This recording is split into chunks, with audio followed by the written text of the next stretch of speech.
the front right here. Interesting.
What is up, fight fans? We are live on MMA Weekly, the most trusted source in news and entertainment in mixed martial arts for almost 20 years. And this is UFC 261 live. I'm Jim Grieshaber, call me Grease. Jeff Cain with me tonight for Usman versus Masvidal 2. The BMF going at the champ, maybe the pound-for-pound best in the world right now in Kamaru Usman. The BMF going for the gold, not the titanium or white gold belt, whatever that BMF thing's made of. It's not a real belt, as Kamaru Usman has loved to point out throughout the week. And I want to remind all of you that we are presented tonight, powered by, driven by, in full force by CBD Emporium, featuring Level Select CBD. Guys, I'm 49 years old. I kickboxed like a world champion yesterday. Well, let me rephrase that. I did not kickbox like a world champion. I put out the same effort that a world champion would put out because I look nothing like a world champion, but I digress. The reason I can do it, kickbox, boxing, lifting, all those things every day, all the shows, 3 kids, you guys name it. Man, it's like the fans are back in the building, and I'm so pumped today, but I'll tell you what, every single day, Level Select CBD, guys, they have the roll-ons, they have the creams, they have 3 levels for the different levels of pain, the different levels of anxiety, the different levels of sleep deprivation, if you know what I'm talking about. And right now, if you suffer from any of those things or you just want to improve your overall quality of life, stop gobbling down all those pills, the acetaminophen, the ibuprofens, God forbid the opiates. Stop it right now. CBD is so much better for you, and it is all natural. You're going to get 50% off right now at stayinthefightmma.com with the code MMA50 as Jimmy Croot makes the walk to the octagon to take on Anthony Lionheart Smith in the first bout of the night from Jacksonville with fans in attendance, guys. We are pumped for this one. Jeff Cain, stay in the fight. MMA50, the code, Level Select CBD. Stay in the fight. And Jeff, we finally made it. Look at Jeff Cain tonight. He broke out his wedding suit. He's ready to go. It's black tie for Jeff Cain. Are you kidding me? Yeah, 3 title fights. I thought I would bust out the only tuxedo I own. This is the poor man's buffer. But yeah, man, got the welterweight title on the line against the BMF, if you already brought up. The women's flyweight, the women's strawweight. Tons of great fights on this fight card. They're showing the arena. We got a ton of people in the chat, too. Jeff dressed up for all you guys. I got the typical Saturday Night Hugo Boss hoodie on because you know what's up right here. This is my good luck shirt. It's the one I wore when they said, hey, the boss man wants to do an interview with you today. And I had this one on. And then he goes, I love your hoodie. So, hey, this is my good luck hoodie from now on, right? Because everything Dana White touches turns to gold, including being the first back after the pandemic, including being the first back with fans. including being the first at everything to lead the way in the sports world, Jeff, and to hear the governor of Florida, to hear the mayor, who, by the way, is a terrible, I don't know who the hell elected him, a terrible public speaker, the mayor of Jacksonville, but the governor of Florida, who couldn't wait for that. DeSantis, people have been trying to kill him from day one about the COVID thing and his response, but they literally not only rolled out the carpet for Dana White, they weren't politicians when they introduced Dana, man. They were fluffers. That was a straight up fluff job right there by the governor of Florida and the mayor of Jacksonville on Dana White when the UFC arrived in town. And, you know, give Dana credit, Jeff. He kept his word to Jacksonville, said we'll be back as soon as the fans are back. And you know, they let the UFC do it last year in May, and they let them do it again this time with fans. And the UFC is back, man. The UFC is back the way the UFC should be. Let's just hope it's permanent and it never happens again. Well, right now we got four, including Abu Dhabi. You know, we have Texas, we have Florida, Nevada's, you know, we have it scheduled for there, and Abu Dhabi. But yeah, man, politicians are politicians. They'll insert themselves into any storyline they can. So yeah, that's how I saw that. But Jacksonville, they got the UFC back there. Big pay-per-view, 3 title fights. Fans are in attendance. We showed the background of it earlier in the preliminary fight card. It's stacked now. It's completely packed. You can see the lights going across the fans. Something I haven't heard in a long time in the prelims. The USA chants, Jim. The USA chants were strange. I haven't heard them in a long time. Oh, Jeff, I love it, man. I really wish I was out there in Jacksonville. The sacrifices we make to bring the fans the best coverage on the planet. Speaking of which, smash that subscribe button, hit the like button. You know, we got our guys out there in Jacksonville. We got Jeff in Kentucky. I'm here in Arizona. We're the studio show. We're those guys like on Sundays with the NFL games. Now let's go back to New York. We're those guys now. And soon we'll have people all over the country coming in on Zoom. We're going to have fighters coming in on our shows. We got a whole bunch of stuff that we got planned here on MMA Weekly, and we're very excited to keep it going. The YouTube keeps growing up. Next stop, 600K. Facebook's already over 600K. Let's get those up over 1 million, guys. Subscribe, like, hit that bell. Let us know, and we can let you know when we're available. And anytime that we come on with a new show, you'll have it right there. As a reminder, hit us up across all platforms. By the way, Matt and Jake want to send a shout out to my boys doing a killer job on the IG. MMA Weekly's Instagram is blowing up right now. Great coverage from Matt Davies out there in Jacksonville, Florida. Shout out to my man, Matt, who's on press row right now listening to us. That's him on that camera with the UFC 261 step and repeat banner behind him. And Jeff, you know what, man? I'm excited. Look, this is Jacksonville. It's a pay-per-view. But, dude, this is so much more than just a pay-per-view. This is potentially and possibly could end up being one of the greatest UFC fight cards of all time. I mean, you have got former champions and champions all over this card. Lionheart Smith fought for a title. Chris Weidman is a former multiple-time champion. Valentina Shevchenko, one of the greatest of all time, putting it on the line against Jessica Andrade, who's already been a champion, you know, in a lower weight class, and she's coming up to try to, you know, be the 125-pound champion and be the next 2-division champion in UFC history, which now almost seems, you know, like a birthright for some of these champions. And then you have Zhang Weili, the great strawweight champion, coming off that fight of the year, maybe fight of all time in the women's division against Joanna Jędrzejczyk last year. And then you got Thug Rose Namajunas, maybe the greatest female mixed martial artist in the world in terms of striking, proficiency, and how good she is on the feet. That's debatable with Valentina, but I think it's those two. And then you got Kamaru Usman, who just keeps getting better and better as the welterweight champion of the world. I said it in the beginning of the show, maybe the best pound-for-pound fighter in the UFC. And then Jorge Gamebred Masvidal from the backyards of Miami, all the way to the BMF at MSG, the long way home, Jeff, 15 plus years in the game, all those fights, all those events, all that time in obscurity and anonymity. And now Jorge Masvidal is the star of the show on the biggest pay-per-view of the year so far. And it did more numbers than any of them last year. So you've got maybe the biggest night in female mixed martial arts history with these 2 title fights. And then you have the main event for the welterweight strap with an all-time great champ against one of the most respected fighters in the history of the UFC. Yeah, that's a lot of greats, man. Or a lot of the greatest and stuff. But look, this is a great fight card. We won't know till the fights happen. You know, on paper and the name value, man, this is a huge fight card. We'll see how the fights play out. I don't see how those 3 title fights can't play out boringly. You know, I think all 3 of those fights are going to be fan friendly, to say the least. We'll see how these first 2 fights kicking off the main card. You got Anthony Smith stepping up on short notice. As you brought up, you got Weidman, the former middleweight champion, taking on Uriah Hall in a rematch. A lot of good fights on this card, man. The main card stacked. the preliminary card. If you didn't see it, everybody go check that out, especially the early preliminary card. Great fights on there. Great fights the on there. Yep. Yeah. The fight, we got it. We still got to let the fights play out to see. Big names have dropped duds before.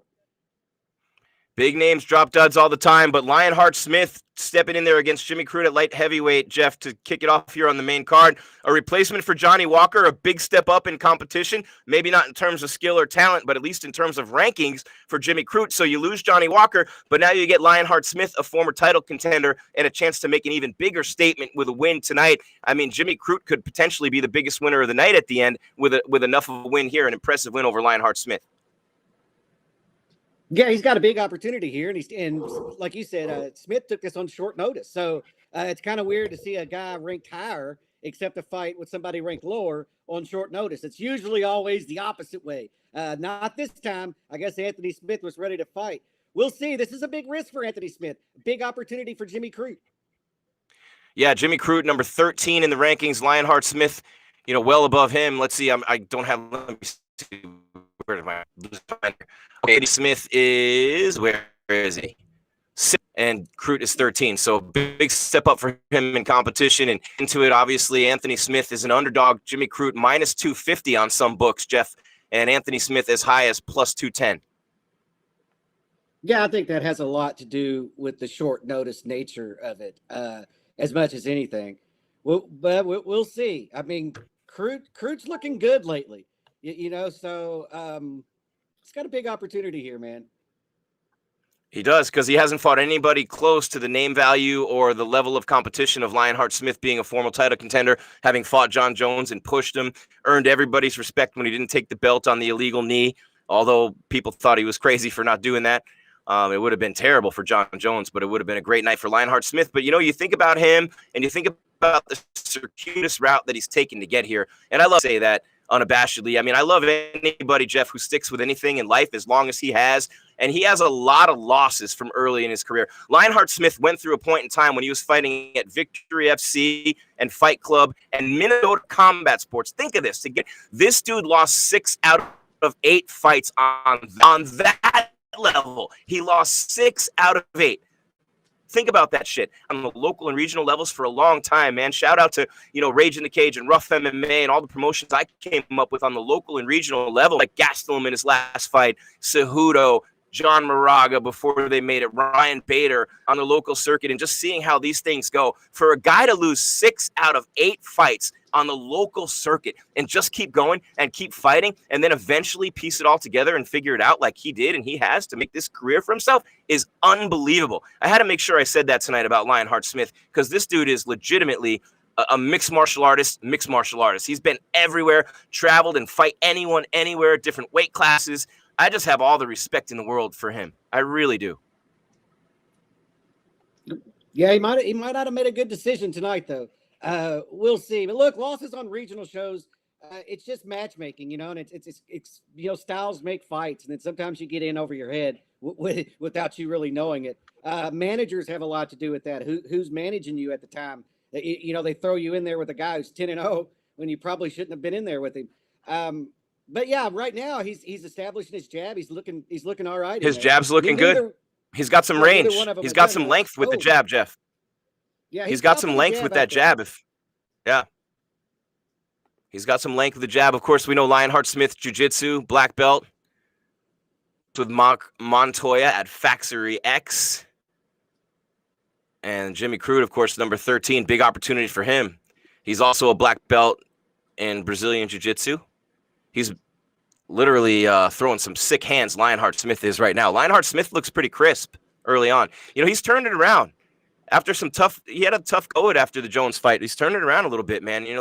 He obviously got that win against Devin Clark, coming off that 2-fight losing streak. He beat Gustafsson, lost to Rakic and Teixeira, but Teixeira's fighting for the title, and Rakic is right behind him. And the loss before that was Jones. So those are 3 of the top 4 in the world in that weight class that he lost to. Yeah, he just can't get over the hump at the top of that division. So far he's landing his jab repeatedly. He's established his jab. Then they get the kicks in the body. Neither one of them have hurt each other, but he's definitely touching him up a little bit with that that leg kick just hurt him. Croot just buckled from a leg kick and shot right in for a takedown and somehow ended up with it. This is crazy. He literally buckled and fell down and then shot in and somehow got the takedown. Now he's got Lionheart Smith's back under a minute left. Man, what a turn of events, because Croot's leg is damaged. His left leg is damaged. It buckled and he fell. What a brilliant move by him to just go right into a takedown. That's instinct, man. That's just training. I love it when that stuff kicks in, Jeff. Yeah, I mean, he didn't have much of a choice either. He was going to have Anthony Smith on top of him, or he's going to have to change the situation. He changed the situation. And he might have won the round. He might have won the round by doing that, Jeff. Yeah, I mean, his leg injured. Who knows? We've seen people get their legs temporarily injured. We'll see. He's got some time to recover between rounds. We'll see if he's able to plan on punches and what he looks like here in the second round, or if he just comes out diving for legs. But think about this for 1 second. I mean, talk about you buckle someone with a leg kick. The last thing you're thinking about is they're going to crawl over and take you down and finish the round with ground and pound in the middle of the octagon. Jimmy Croot, man. Look, oh, shit. Yeah, oh, boy. Yeah, this is an issue, Jeff. His left leg's an issue. Big time. Big time issue. Oh, yeah. Oh, boy. Yeah, he's got no stability in that knee. Did you see what just happened on the stool? No. His leg's dangling like a piece of spaghetti, bro. He's in trouble. That leg's in trouble. Big time trouble. Well, if it's in that bad, it reminds me of Sugar Sean O'Malley against Andre Zookeepers. Remember that one? He fought him on his back, and he didn't take him down on one leg. Yeah, like I said, I can't. I didn't see that between. And then he went to plant on it and goes right down. See that, Jeff? No, my screen's frozen. Oh, your screen's frozen. Okay, so what happened was Lionheart Smith threw a kick, and you guys know, I mean, those kicks right behind in the lower thigh, back of the knee area, drilled him with it, and then Croot took the kick, went to step back forward and put the weight on that leg to throw a strike, and he buckled and fell. And now as he's walking back out, he can, oh man, he cannot put any weight. They're going to wave it off. Yeah, he's pissed, but that's the right call. It's done. Did his corner stop TKO, right? Did the referee? Yeah, it's a TKO. No, the commission, the doc. But that's just a well-placed kick by Anthony Smith, and give Croot all the credit in the world, dude, for literally coming back and turning that into a takedown and finishing the round in top position. What an unbelievable job by him. And this is a shitty loss. It's just sometimes one of those things that happens in there. Just the placement of it was in just the right spot. I would think he probably has a little bit, maybe it deadened the nerve, or he's got some damage to a nerve or a ligament in there, for sure. Yeah, I mean, it probably just, we've seen it. We saw it with Connor and Poirier. It just deadens the nerves, and it takes a while for your leg to come back, and it just doesn't work. I mean, it literally just doesn't work. And to continue to fight on that, then that's where you're going to really injure it, right? That's where you're going to tear an ACL or hyperextend something because the leg's just not working. So, yeah, I was kind of expecting his corner to stop that, to be honest with you. So props on the commission for stopping that, because we don't want anybody going in there and taking unneeded damage. He was fighting somebody that's ranked higher than him anyway. He didn't look bad in the fight. He just took a leg kick, man. Walked it right out for the docs, and the docs said no. I mean, they made the right call. That's a shitty loss. It's not a good one for Croot. I will say this: Lionheart Smith looked good in this fight. He rushed in after Croot fell, and then he got taken down at the end of the round. It was a little bit of a rush job by Lionheart Smith to get in there to try to finish him. His instinct took over, and Croot was not happy about it, man. That was a great opportunity for him, and that's it. Yeah, I mean, he might not like the stoppage, but it's a good stoppage. They're there to protect the fighters, and sometimes the fighters' opinion on whether or not they need protection is not the best. So yeah, I mean, you can't fight on one leg, especially in that division. Some audio came through. Just getting the decision, Jeff. Okay, it's a big win for Smith, though, man. I mean, as you brought up, he had some losses to the top of the division. This gives him a stopping point, a point in the division where he's better than those guys. You know what I mean? And so he's kind of solidified his ranking in that division. First round stoppage. Yeah, over somebody ranked lower than him. I mean, that's what he was supposed to do. I just was worried about the short notice nature of it, because that's such a variable that changes everything. I mean, that's basically why we're having the rematch in the main event, right? It's because short notice. Man, and that's a great very well placed kick by Lionheart Smith, who now has won 2 in a row and has a win over Croot, and he'll get a pretty good fight next. I mean, you always looked favorably upon you when you step up and take a fight like he just did. Dana loves that, and we all know that. So it's cool. Good job by Lionheart Smith, and tough break for Croot, but he'll be fine. He'll be back, and I don't think this loss will really affect him much at all. I mean, a win would have really helped him, but you can't look at that.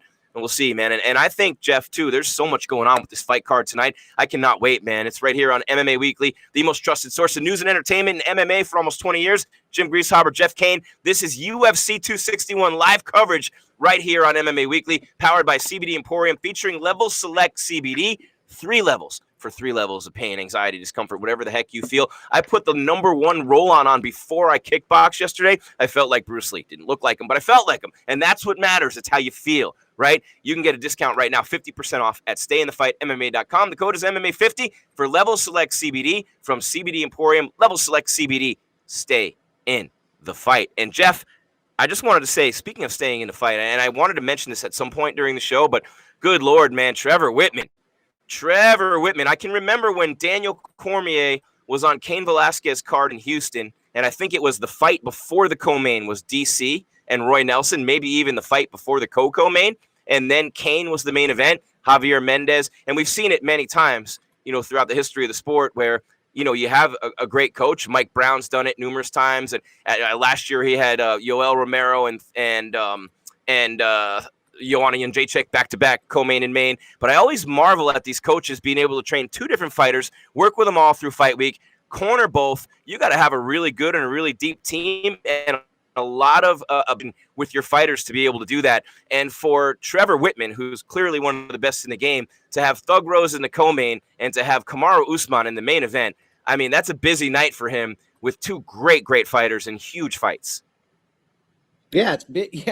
Yeah, that's a big night for him. But look, that's what he works for, right? This is what he wants. This is what he set out to do. But yeah, man, these coaches that have multiple people on fight cards, they got to break up their time on fight night and in the training camps. It's a tightrope to walk to give everybody the attention that they need without somebody thinking you're giving someone else more attention. It's a difficult thing to do. He's been able to do it throughout his career. And he's doing it tonight, but not there, right? Game plan there. It's just a matter of reminding your fighter of the adjustments or what to stick to. Yeah. Or whatever. I think tonight is the easy part for Whitman. And I don't want to say that because sometimes you have to talk a fighter back into a fight. So sometimes it takes more coaching to get the result that you want. But I think the training camp is the hardest part, man, because that's where that's where all the focus tonight, all the work's put in. We just got to get the result. Yeah, and I'm watching the embeddeds. He's literally lands. His flight got delayed. He lands. He goes right to Kamaru for an hour and a half, then right to Thug Rose for an hour and a half. I mean, talk about high-level striking and a high-level coach. And, one of the things, and I'm debating changing one of my picks right now, and I'll tell you what it is in a few. It's the Thug Rose Wei Lee fight. And if you watch the preview show, which is by far the best in the business, right, Jeff? If we don't say so ourselves, the breakdowns we do. But I'll tell you what, man, listen to this, okay? I've been watching the embeddeds. I started watching more on Thug Rose and more. The reason I picked Zhang in this fight is because of her mental toughness and her preparedness and what she said. And her coach even said it in the embedded. Look, I just want to be better every day. People are training for fights, for opponents. She takes the Michael Jordan approach. They were all training to beat me, but I was training to beat myself and be a better version of myself every day. When I hear that, that's special. Obviously, super, super rarefied special of the special.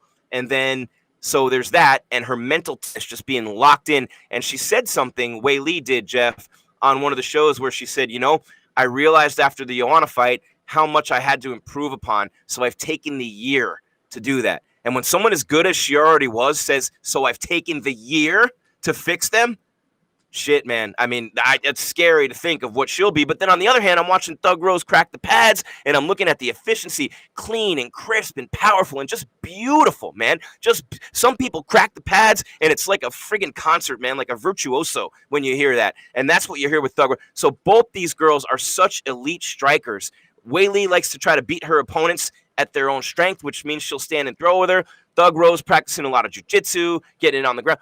It is unbelievable when you think about the possibilities for that fight. So I almost changed my pick to Thug Rose And right now, even though I already picked Wei Li in the preview show, I still reserve the right to change my mind for the next hour and a half or so because I'm still flip a coin on that fight. I'm dead certain, Jeff, on every other fight on the card. I am literally dead certain, except Weidman and Hall. Not really 100% on Chris Weidman either. But as far as the other fights go, I am literally, if Kamaru Usman loses to Masvidal, I will be shocked. All right? If Valentina loses to Jessica Andrade, I'll be even more shocked. But if Thug Rose beats Wei Li, not even mildly surprised. But on the other hand, if Wei Li wins, same thing. I mean, I think it's the closest matchup on the card. I don't read much to the embeddeds and stuff because they're such manufactured products at the end of the day. And they're edited. And so I don't know. But I do know what Rose brings to the table, and I know what Wei Li brings to the table. And Rose is going to she's going to have to control the distance because I think that Zhang throws straighter punches and maybe even faster, but she doesn't have the reach that Rose has. I feel like Rose needs to be on her bike, utilize her jab, set up combinations, and try to fight that way and get Zhang to chase her. If she can do that, Rose is going to look good in this fight. If she can't do that, because Joanna wasn't able to do that, nobody's really been able to get Wei Li to do that to him. Then I feel like the champion's going to retain her belt. But yeah, I think this is the closest fight on the fight card, Jim. I mean, for sure. The other ones, I'm pretty sure on my picks as well. In all those other fights, this would be the one that I'm most nervous. I think this is a closer pick. I'm more confident in Uriah Hall than my Uriah Hall pick than I am in Wei Li. But I'm pretty confident in that pick. I feel like she has the things that's going to give Rose problems. And so what fight is if Rose can implement the game plan, and I think she has the skill set to do so, to give Wei Li big problems. So yeah, man, that's a great fight. Two women in their prime, two greats, two champions. That's look, that might be the main event for me. Honestly, that might.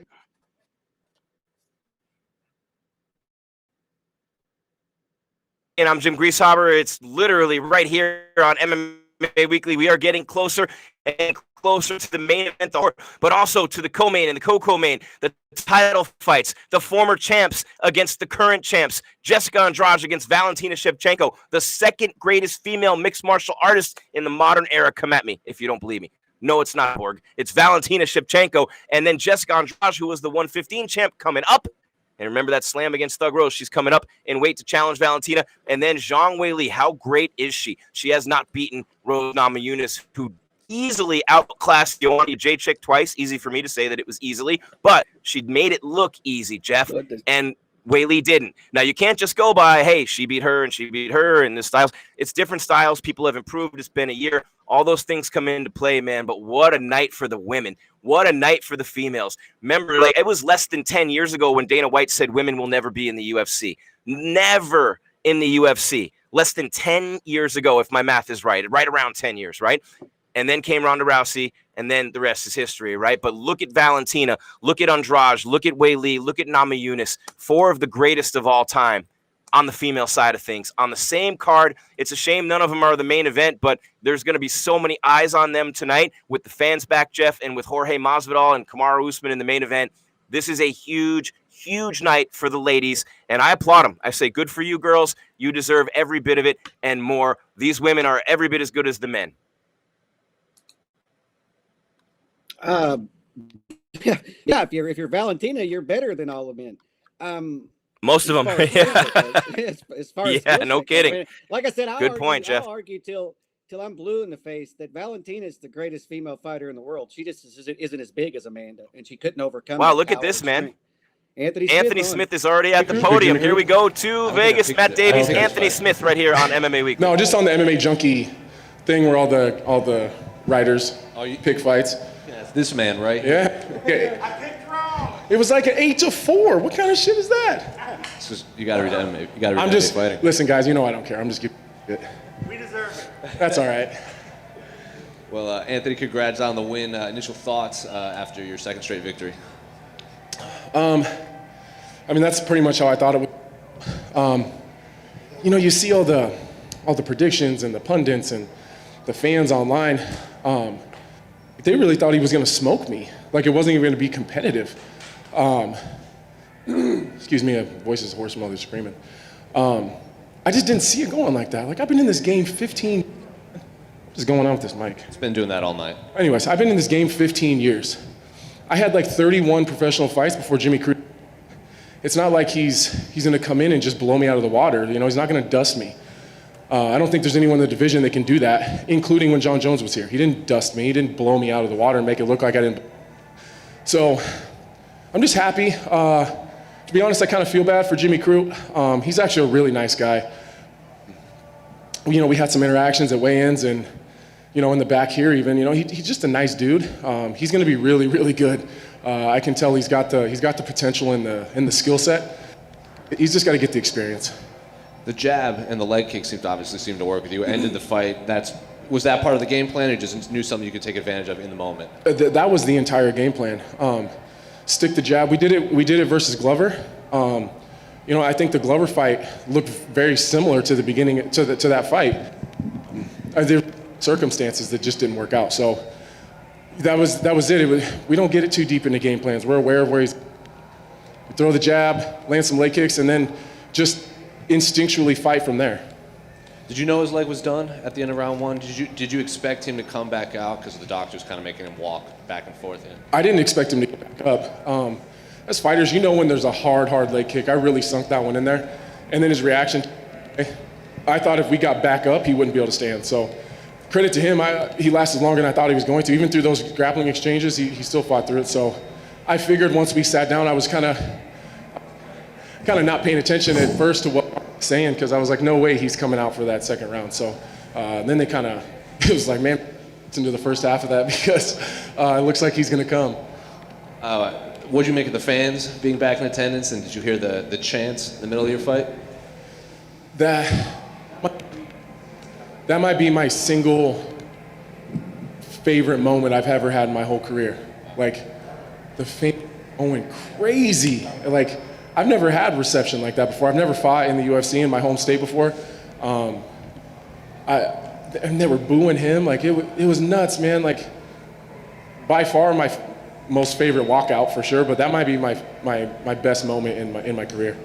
And then when do you want to get back in there? Is there any specific names you want moving forward? Man, you guys know me. I don't like fighting in the summertime, so if I can avoid fighting this summer, I will.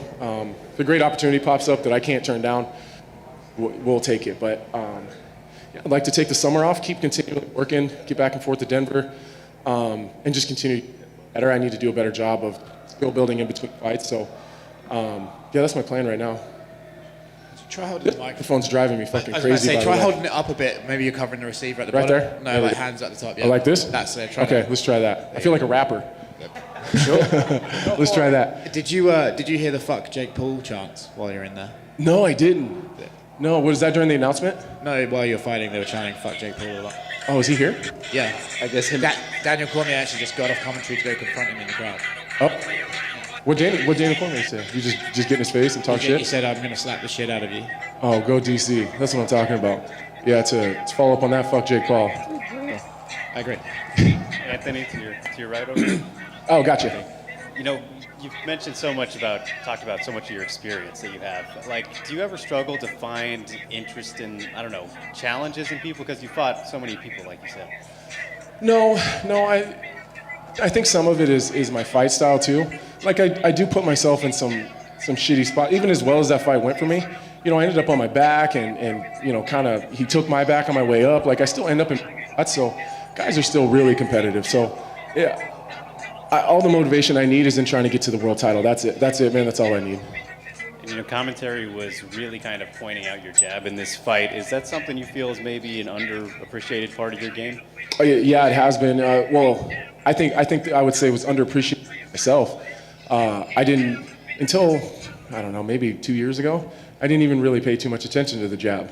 But as you become a more technical and I don't know, maybe, I don't know, like when you have a plan, like I didn't always have a plan in there. I just kind of went in and fought. So once I really worked on how I tactically approach fights, the jab became a big weapon. Because, what just happened? Chris Weidman just what? Weidman's ankle just completely went out. No, he got God damn it. He just got so, but Oh no! How do you do it? It looks like he just slipped. Fucking way.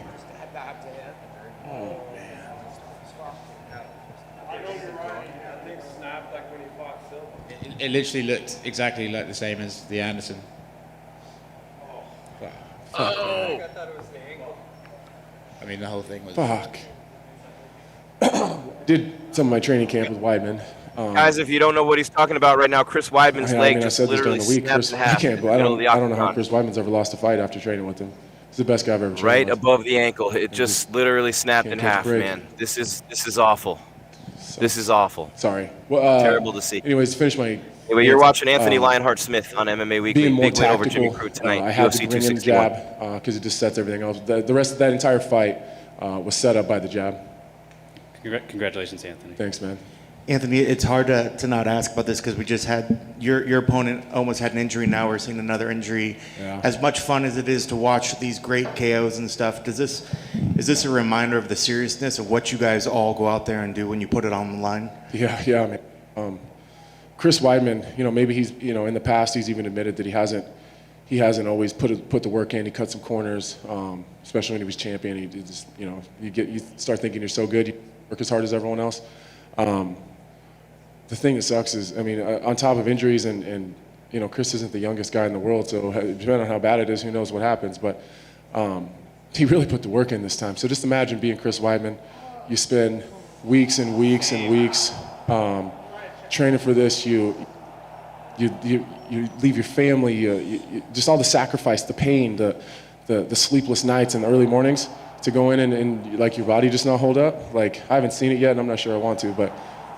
By the reaction of the crowd is pretty disgusting. So for just a bone to break and then you don't get a shot, like that sucks, man. Like, just think about this. It's gonna suck and he's gonna probably have to have surgery, right? But he's gonna feel that the rest of his life. Like, just hear those cheers. That's crazy to me. I don't know why the fuck we do this sometimes, to be honest with you. It's crazy. And something I did want to bring back up, you were talking about the leg kicks. Talk a little bit more. It felt like they really were key for you. Is that something that maybe just didn't, up to this point, you maybe didn't utilize them as good because you have so many tools to choose from? Are they becoming more of a bigger part of your game plan? I really started paying attention to the leg kicks. I've always had really, really heavy leg kicks. I think there's some parts of my game haven't always been as developed, so they don't really work their way in. But if you just take just my leg kick, I think I got some of the best leg kicks in the game. It's just really developing everything around it so that I can land those kicks. And I keep saying it all the time, even at 32 years old, 51 fights in 15 years, I feel like I'm just now getting good. Like I feel like I'm just now learning how to fight. Like I'm following a game plan. I'm really tuned in to Mark and Danny and Scott. I don't know, I just feel like I'm finally getting good. I think I've just kind of gritted my way up to this point, but I really feel like I'm getting good now. And now does it feel like, now you got these tough prospects like Jimmy Croot coming up. Have you kind of, even though you are still aiming for the title and all this stuff, have you kind of felt like you've settled into this role as sort of like the gatekeeper? I know in time some people are like, oh, don't give me that title because that's just a guy that's not going to the top. But now you are getting saddled with all these up-and-coming prospects. Is there some pride in there knowing that you are the guy that a lot of these cats have been watching for so long, but then they get to come in and test their skills against you, and you keep showing new wrinkles? Yeah, the pride comes in what I do to those guys when that time comes. And if you really want me to break it down and get really basic with you guys, I made, with bonuses and stuff, I made more money to beat up than I did to fight John Jones. So it's like, if you want to keep feeding me these guys for the same money, the paychecks are the same, whether it's Dominic Reyes or Jimmy Croot. That's why I don't really give a shit. I'm not turning down fights. I'm just as motivated. I get just as prepared. But there is part of me that just feels good kind of knocking these guys back down another level because I don't want them to be successful. It's just, it's really proven stuff to myself. Like, I can't wait to get back and be able to sit down on my Instagram and then start sending all these screenshots back to all the people talking shit. I'm petty, man. I really get a kick out of that. And lastly, looking at the rest of 2021, what sort of goals are you going to set for yourself? I just want to win out. I just want to win out. I think this time next year, I'd like to be the #1 contender again. I'm sure that the title is going to be contended a couple times. After Glover and Jan, there'll probably be another one. And after that, I'd like to be the #1 contender. Congrats. On behalf of MMA Junkie, we suck at picks. Thanks, man. I appreciate you guys. Anthony over here, right here on your There we left. go. I want to go back to the leg kicks a little bit. I watched your breakdown of the Poirier-McGregor fight, and you said something interesting. You said, the thing about those calf kicks is that there's not really just an obvious answer how to defend them easily. I want to know, it's been a few months since then. Have you guys worked on that in the gym? Obviously, they were effective for you offensively, but I'm wondering a little bit about the defense, too. Yeah, there isn't. There's not an obvious answer. Like if you're a guy that's susceptible to calf kicks, some guys are just harder to calf kick than others, depending on the angle of their foot, whether it's out, in, or straight ahead, how far apart their legs are in their stance, how heavy they are on their lead leg. There's like a lot of different things. I just happen to be one of those guys that's really susceptible to calf kicks. So there's not like just if someone throws a head kick, you just you block the head kick and frame on the leg. There isn't one of them for calf kicks. So you have to adjust your movement. You have to adjust the way that you kind of approach the game and the way that you move in and move out of range. I did a better job on my way in of kind of dealing with the kicks because he threw a couple and I was on my way in and I was able to avoid those kicks. I checked one and I think I just got out of the way of the other. He was catching me with kicks on my way out. So obviously that's a wrinkle that we're going to have to fix because it was kicking me on my way out. So it's a process, man. Like we figured out one part of it and now we realize we got to work a little harder on something else. Thank you. Congrats. Thank you. I appreciate it, man. Perfect. Seriously, guys, thank you so much. I appreciate you guys. Anthony Lionheart Smith right here on MMA Weekly. Jim Grieshaber, Jeff Cain, UFC 261 Live, powered by CBD Emporium, featuring Level Select CBD. Matt Davies on he's doing a show for us. Great at taking the pictures, too, and the videos on location. And Jeff Cain, one of the things that we see every once in a while in this sport that literally turns my stomach. I've seen it enough times in my life. I've seen it on the football fields. And I've seen it, Alex Smith, probably the latest one. He just retired because of it a couple of years later. Ironically, we saw it with Anderson Silva against Chris Weidman in the rematch. And now we see it from Chris Weidman 17 seconds into round number one. One of the most horrific injuries we've ever seen in the octagon. The leg kick checked with the shin, and the lower leg just literally breaks in half. And Chris didn't even know it until he went back to step on it. And just to see him being wheeled out of there, man, with the number one up in the air and the tears coming out of his eyes, I mean, that just is something that you just can't ever unsee it. But fuck, you wish you didn't, man. I mean, all my best, thoughts and prayers and everything to a great champion and a guy who has more guts, more heart, more determination than any of us could ever imagine, or most of us could ever imagine in our lives. I'll say that, Chris Weidman, the All-American. Man, Jeff, that's just hard to watch, man. That's just rough.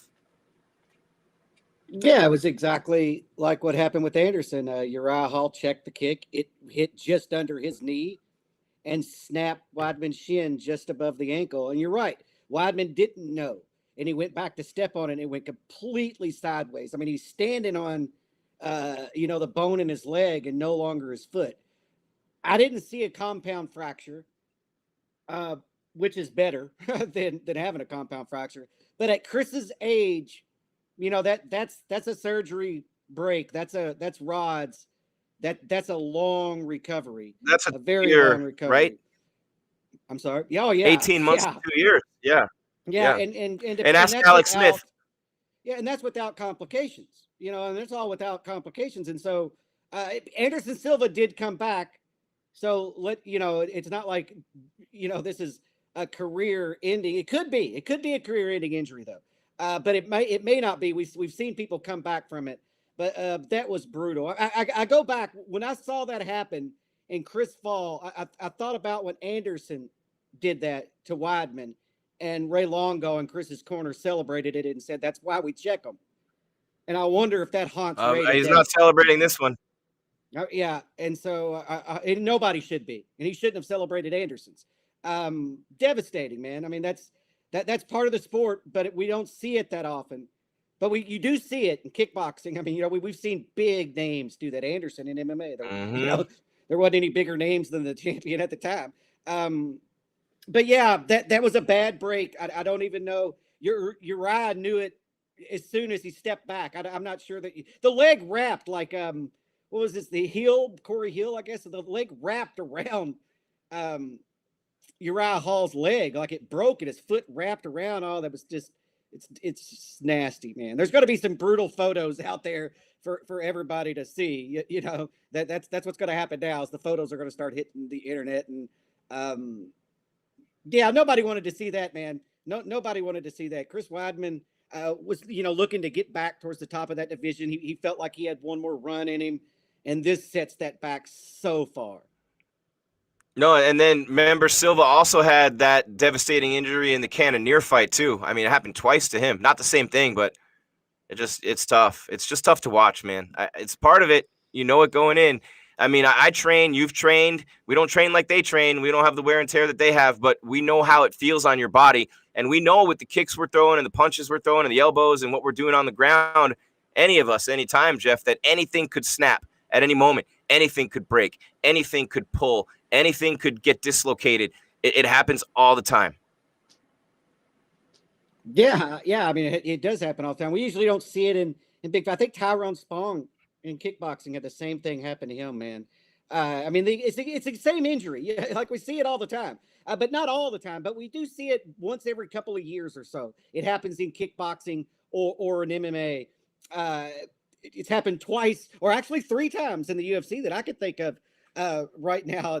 It's crazy, and it's so graphic. The leg kick. I mean, go back to Kung Lee and Frank Shamrock. Kung Lee kicked, and Frank blocked it, and it broke Frank's forearm. And you saw the knot, but it wasn't like that. Like that leg kick or the leg breaks are so brutal to watch. They're hard to watch, to be honest with you. That was hard to watch, and they replay it. We're going to see that over and over and over and over. But yeah, man, my thoughts are with Chris Weidman because he's probably going to surgery tonight. And that's the truth of the matter. He's probably going into surgery tonight. Yeah, without a doubt. You would think, right? He'll probably be in surgery tonight. I mean, these are things where, God forbid, you could lose part of your leg. I mean, it's in a pretty, not that there is a good spot, but it is in a pretty good spot. And you said you didn't see a compound fracture, but without a doubt, man, it just buckled. And, he really leaned back and threw that kick with authority and force. And I'm amazed it doesn't happen more often, honestly speaking. I'm amazed it doesn't happen more often on those kicks. They're brutal. Yeah. I am too. I think that's why you see people throwing the lower calf kick, because then you don't check it with your knee. It's those leg kicks to the thigh, man, where they get checked with the knee that you see this injury a lot. And I think that fighters have started throwing lower kicks and kind of picking and choosing ending combinations on leg kicks that aren't checked. But yeah, I agree. I said that when it happened to Anderson, is that I'm surprised this doesn't happen more often because. I mean, especially in kickboxing, man, because there's no takedowns, right? I mean, in every fight, there's leg kick, and I'm just surprised it doesn't happen more often. It happened tonight, though. On the first, the first event back with fans and everything, and that's the second fight on the main card. It's kind of isn't going into the 3 title fights like we wanted to, Jim, but we still do have 3 title fights left, and Weidman's going to be transported. He'll go into surgery tonight. He's fine either way it goes. At the end of the day, it is just a leg. But because it happened to Chris Weidman at this point in his career, do you think we're desensitized to violence, Jeff, at all? No, I'm just. You think we're desensitized after 2 decades? That's just a leg. It is just a leg. He's not. But that was my point. Is that his life's not in danger or anything. He was perfectly. It's just a leg. It's just a leg. Sorry, I love this sport. I love this sport, and I love you. I'm not knocking it. Dude, I've broken a leg before, and my son has broken a leg and had to be in a wheelchair. Look, man, it's not easy. It's not all right. easy. Not easy at all. And here we have Uriah Hall, not the way he wanted to win tonight, 17 seconds in. Defeating Chris Weidman by TKO with the leg injury. Here he is exclusively on MMA Weekly.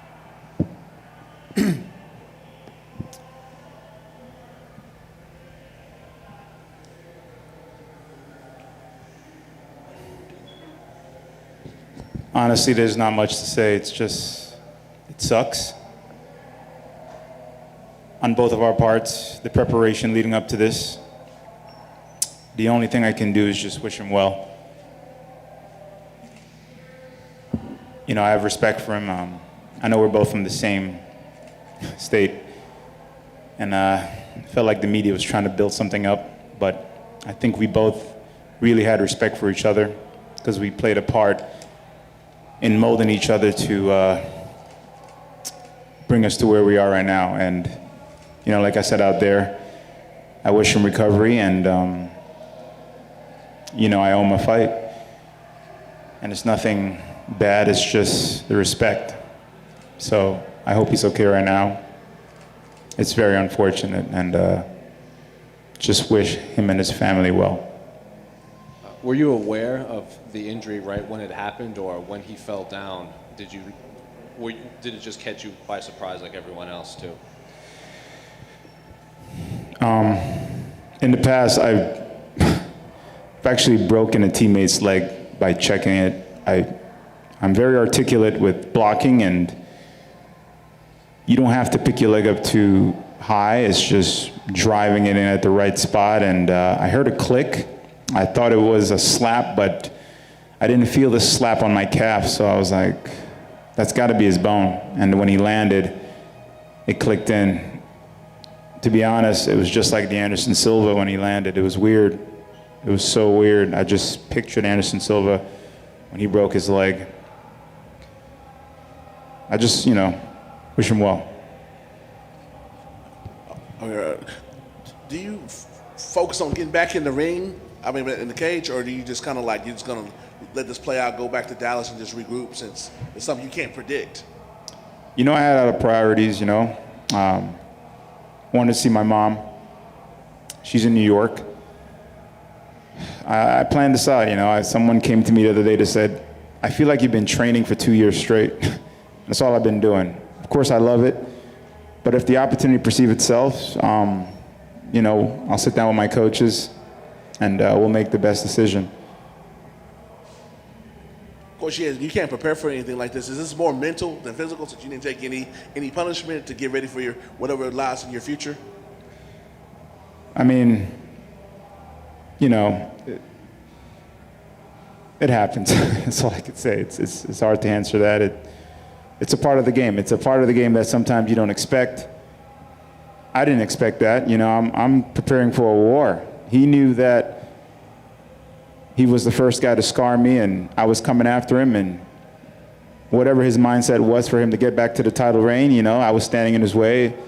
It was war, and it was very unfortunate, so, yeah.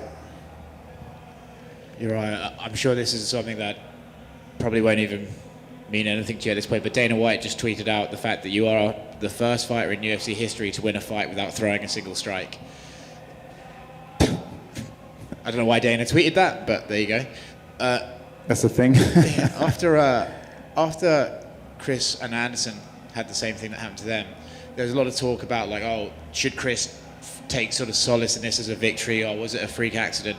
I'm assuming right now this is hard to even consider a win, but do you think, will you look back at this and say, well, no, a check is a solid defense, I won this fight, or do you think it was too early to even consider wins and losses in this? I mean, it's a part of combat. It's a part of defense. It's the same thing when Anderson was throwing that kick. He checked it. It is a part, but as much as it looks on paper, it doesn't really count. You know, the real ones know it's like, okay. But again, it's a part of the sport. It comes with it. So there's not much I can do.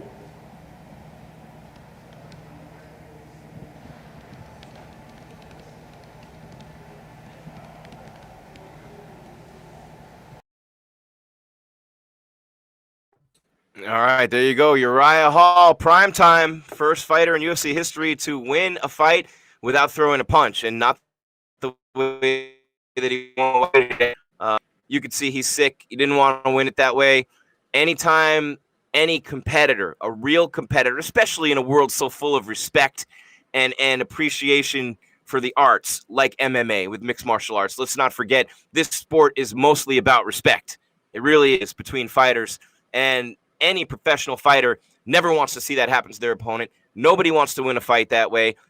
It's really unfortunate, man. It's one of those things. You hope it happens fewer and fewer times, and I'm amazed it doesn't happen more, but we'll hope Chris Weidman's okay. A win is all. He says he owes him a fight, but Uriah Hall's got a nice little streak going now.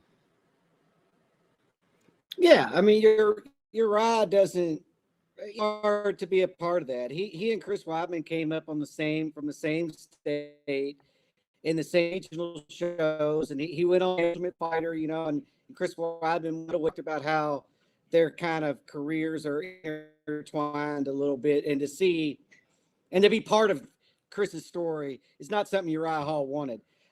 Uriah Hall feels bad right now. He's gonna realize that, you know what, I didn't do anything. All I did was properly check a kid, and then he's gonna move on. But right now, yeah, I think that he feels bad, but he's trying to, rationalize it in his head. This just happens in the fight game, and it does. At the end of the day, this happened. Uriah Hall didn't do anything, and so for Uriah Hall, he could have a fight. He's uninjured. His data, he won a fight without throwing a strike. So he can get back in there pretty soon if he wants to. And for Chris covering. So right now, man, we just think about Chris Weidman, but Uriah Hall, it's hard to pick him fight like that. You know what I mean? I mean, the guy just got in there and saw a guy that he's been around for the last 15 years snap his leg in a fight against him, and then he has to field question. It's kind of a crazy thing. Yeah, it is. It sucks two ways around. Hope Chris Weidman's okay. We're moving on, guys, and why is that? Because the show must go on, the fights must go on, and that's the way things got. 3 incredible fights. Jeff, here we are right now. First fight with fans. First fight in a long time. Fans are in the stands, and I was there, for UFC 248, I believe it was, Izzy, and I was there in Vegas. Now in Jacksonville tonight, the fans are back.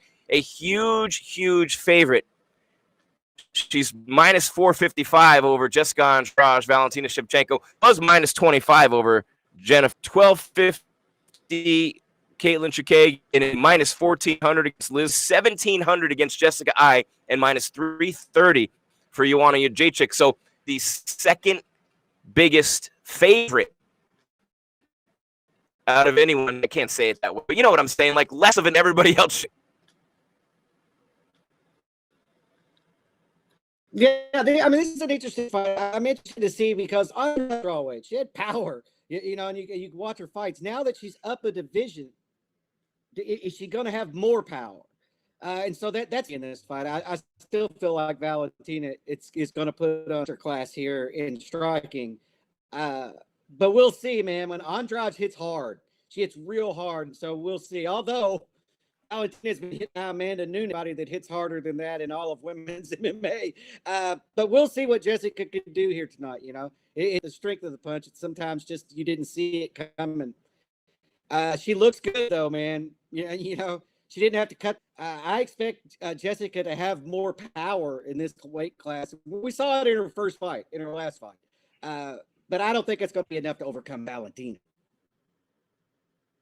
No, and she's won 7 out of 10, 8 of 11, really. And the losses were to Joanna Jędrzejczyk, Zhang Wei. I mean, and that was the Rose was a rematch, and that was a close, I believe, a split decision. And it was. Yep, split. It's interesting, Jeff, when you think about that with Andrade. Her jiu-jitsu is awesome. Her slams are on point. Her grappling, she's really strong. I mean, if you're seeing her right now on the screen, you can see she's strong, man. And she can strike. She does have some finishes on the feet. And again, her losses are to Joanna, Zhang, and Namajunas, and before that, Carmouche and Pennington are 2 of them. But she keeps getting better. She's, like I said, she's a boxer. She's a black belt in Brazilian jiu-jitsu. The hand game, and when I watch her fight, my boxing coach actually said to me, you want to watch an MMA fighter who really knows how to box, watch Jessica Andrade. And I went, wow, really? But then I watched her last fight against Thug Rose. Out of everyone he said, and I'm like, man, her boxing is really good in tight, Jeff.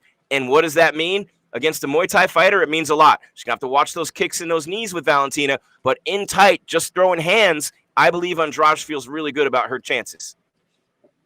Yeah, but she's got to close the distance with Valentina's kicks and everything that she presents in her jabs and her boxing as well. But yeah, I mean that's going to be the keys. Jessica has to get inside on Valentina to do a lot of damage. She's not going to be able to stand at kickboxing distance and expect to win this fight. Valentina wins that one every time. She's got to get in boxing range and put together combinations on the inside, hurt Valentina, and hopefully maybe get it to the ground. We're going to see, man. We're gonna see, because I think Valentina's special. She's different. You know, she's not like A everybody else. multiple-time world champion, Jeff, in Muay Thai. She's one of the greatest female fighters of all time. And you start reading her accolades, her skill set is just like a second Dan black belt and master of sports in Taekwondo, master of sports in boxing, master of sports in kickboxing, international master of sports in Muay Thai, and a black belt and master of sports in judo. Why not? I mean, why not, Valentina? Just get them all. But this girl's been fighting professionally in MMA since 15 years old, since she was 12 as a Muay Thai and kickboxer. This girl's had over 50 fights. And Jeff, when you think about Valentina Shevchenko, she's only 33 years old, still right in the middle of her prime, one of the greatest fighters you'll ever see step into an octagon. You think she's even possibly better than Amanda Nunes. It's just that the weight classes they don't match up. The weights don't match up, and she's at a disadvantage when she lost to her twice. Even with that, the fights were very, very close. If Amanda Nunes is the greatest of all time, and you can't argue that, she's beaten her twice, Valentina's 1B and not too far below her. Yeah, I mean, there's no holes in her game. I mean, that's the crazy part. The hole in her was able to outmuscle her and outpower her in certain situations. That was the hole in her game. That's not really a hole. That's why we have that. She doesn't take a lot of damage. She inflicts a hell of a lot of damage. She's got great takedown. I'm telling you, she may be the most complete fighter in the world, male or female. She is absolutely phenomenal. Almost caught a kick there to go in for a takedown, and she just got her and shot in on the waist of Andrade. So Valentina, and she's got her back now as they get back up to the feet. The legs of Andrade are super strong. Most of her weight's carried down there as she gets dropped down to the canvas again. Shevchenko maybe not expecting that, being a Brazilian Jiu-Jitsu black belt, but it was more of a judo throw than a takedown, Jeff. And we mentioned she's a black belt in judo too. So there's not much Valentina. Well, let's just say it. There's nothing she can't do. There's literally nothing. No, I mean, she mixes it up. Skiing is so good that she's able to mix in these takedowns, and she has great control on the ground. She doesn't give you a lot of space. She led Andrade up from behind, had her back, and as she stood up, Valentina threw a head kick that somehow Andrade got the arm up and the hand up and blocked it. That's some high-level shit right there, both the kick and the block. Amazing. These girls are incredible. Incredible fighters, both of them. Oh, big left, followed up by a right from Valentina. She's just like I said, there's no holes. There's just no holes, and she doesn't give you room. She doesn't make mistakes for you to capitalize on. I hope she's got to be careful though. Special Valentina is. Yeah, hell yeah, you got to be careful with Jessica. But she's got to be careful against the Brazilian Jiu-Jitsu black belt and against Andrade. Like she's literally going in and going for takedowns and grappling, and she's not afraid of that at all. If you thought Valentina was going to keep it on the feet in this fight, you're mistaken. No, she's I think still she looking, wants and to there she slow goes, down. puts her on her back. Yeah, I think she just wants. This is what you do early, right? You work, the power comes off their punches, and then you pick them apart in the later rounds. So I think she's fighting smart right now. Definitely mixing the takedowns. And don't, it's early. Oh, smart. She's got a rear naked choke. It might be over. It's deep. She's behind her. Valentina's back's against the octagon. Wow. Nope. Oh, wow. Good job by Andrade. And Valentina decided to let go. This is crazy. I mean, this grappling exchange right on the ground with a black belt in jiu-jitsu. Valentina's amazing. Here's your advantage. Oh, yeah? I think not. I love it when fighters do that. I want to fight you your way. I love that. Yeah, there's no advantage against Valentina. You've got to beat. You got to match her shot for shot, all the way through the fight. And I mean, Nunes is the only one to be able to really do it. Yeah, the Carmouche loss was on the lower levels, and it was a stoppage too, Jeff. The Carmouche loss was a medical stoppage, not a real loss. I mean, it's a real loss, but you know what I'm saying. And it wasn't in the UFC either, yeah. Valentina. Yeah. No, and you're going to take losses on the way up. That's how you grow as a fighter, right? Nobody's undefeated in this sport. I mean, there are. Those knees. Don't take that literally and start arguing with me. But nobody really stays undefeated in this sport. No, but everything you need to know about Valentina Shevchenko, or almost everything, I mean, you could literally see it in one shot. This girl she's a girl's girl when she wants to be. She's pretty. She's got the face. She's got that delicate, soft nature, but she will kick your ass. She has a tattoo of a gun on her left oblique. I mean, this is the type of woman. I'm telling you, Jeff, she is, and you say it all the time, she's as much of a badass as almost any dude on the planet. Oh yeah. I mean, as far as skill set goes, she's better than most dudes on the planet, and you're going to have to be a champion for her not to be. And even then, you know, I mean, look, Israel Adesanya got exposed a big hole in his last fight. Valentina doesn't have that hole, you know, and she just keeps taking down a Brazilian Jiu-Jitsu black belt and then passing her guard and roughing her up in this fight. Valentina, man, like I said, she's special. What I like about Valentina is you follow her on social media. One of them keeps posting up. She doesn't care about Instagram likes.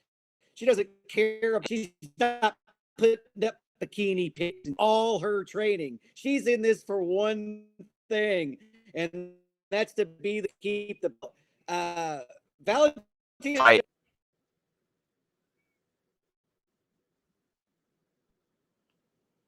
Jeff for a second there, guys. It's MMA Weekly's coverage of UFC 261 live, powered by CBD and featuring level select CBD. FightMMA.com with the code MMA50. I'm sure Jeff will be back in a second. Some things going on with the internet. They showed a couple lights, Jeff, in a nice knee by Valentina when she had Andrade up against the fence. She took her down a couple times. She beat her up in tight. And there's Tom Brady with Sean Shelby in the lower left. How about Tom Brady? What a life he lives. He's there front row for these fights. And he's front row wherever the hell he wants to go, whenever the hell he wants to go there for the rest of his life. Yeah, so we got one round in the books, and Valentina clearly won it. Oh! Right.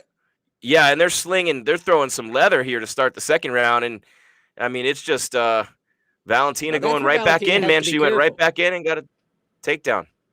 Yeah, I mean, that's where Valentina has to be careful. Is you can't get in a brawl with Jessica Andrade. That's like the last thing you want to do with Jessica. Just pick her apart.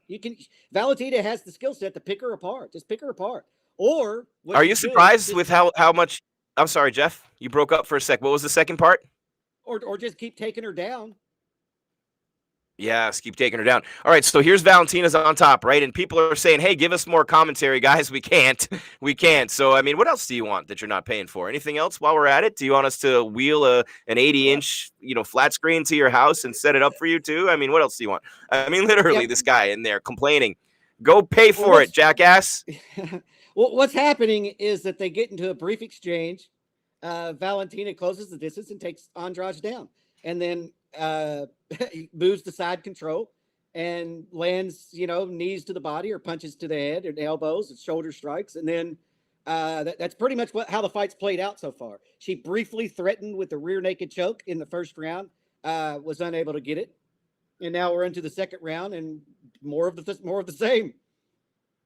Just dominating right now from the top position, scoring, wearing her down. And obviously Valentina's thinking a cardio advantage for her. The later the fight goes on, she's been in plenty of longer fights. And now Andrade getting back up and Valentina now fighting off a takedown up against the cage. But Andrade's so strong, especially in the legs, but she is coming up in weight, Jeff. I mean, this is something that you can't just gloss over. Obviously, she's coming up from 115 to 125. It did not bother her at all in her debut in the division, which is how she got this chance with the big win over Caitlin Chukagian. That was coming off. This tells you how thin the division is and how many girls Valentina's just turned away because she was coming off 2 losses, fought one girl at this weight and gets a title shot. And it was Chukagian, who was ranked, I think, 3, maybe 2 at the time.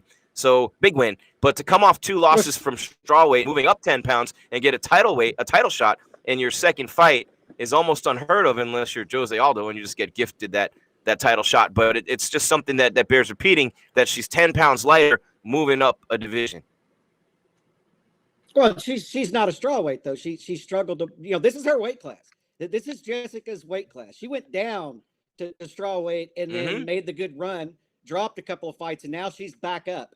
But yeah, it does. Former champions get opportunities other people don't. Yeah, Valentina's cleared out the division. She's cleared out the division, and which is why people talk about that third fight with Amanda. It's because her and Amanda have cleared out their divisions where we're like, well, hell, let's see them fight for a third time.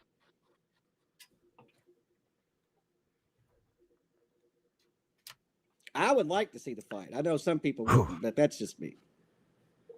Jeff, I realized just now that I had my laptop without the cord that had fallen out, and my battery was on 1%.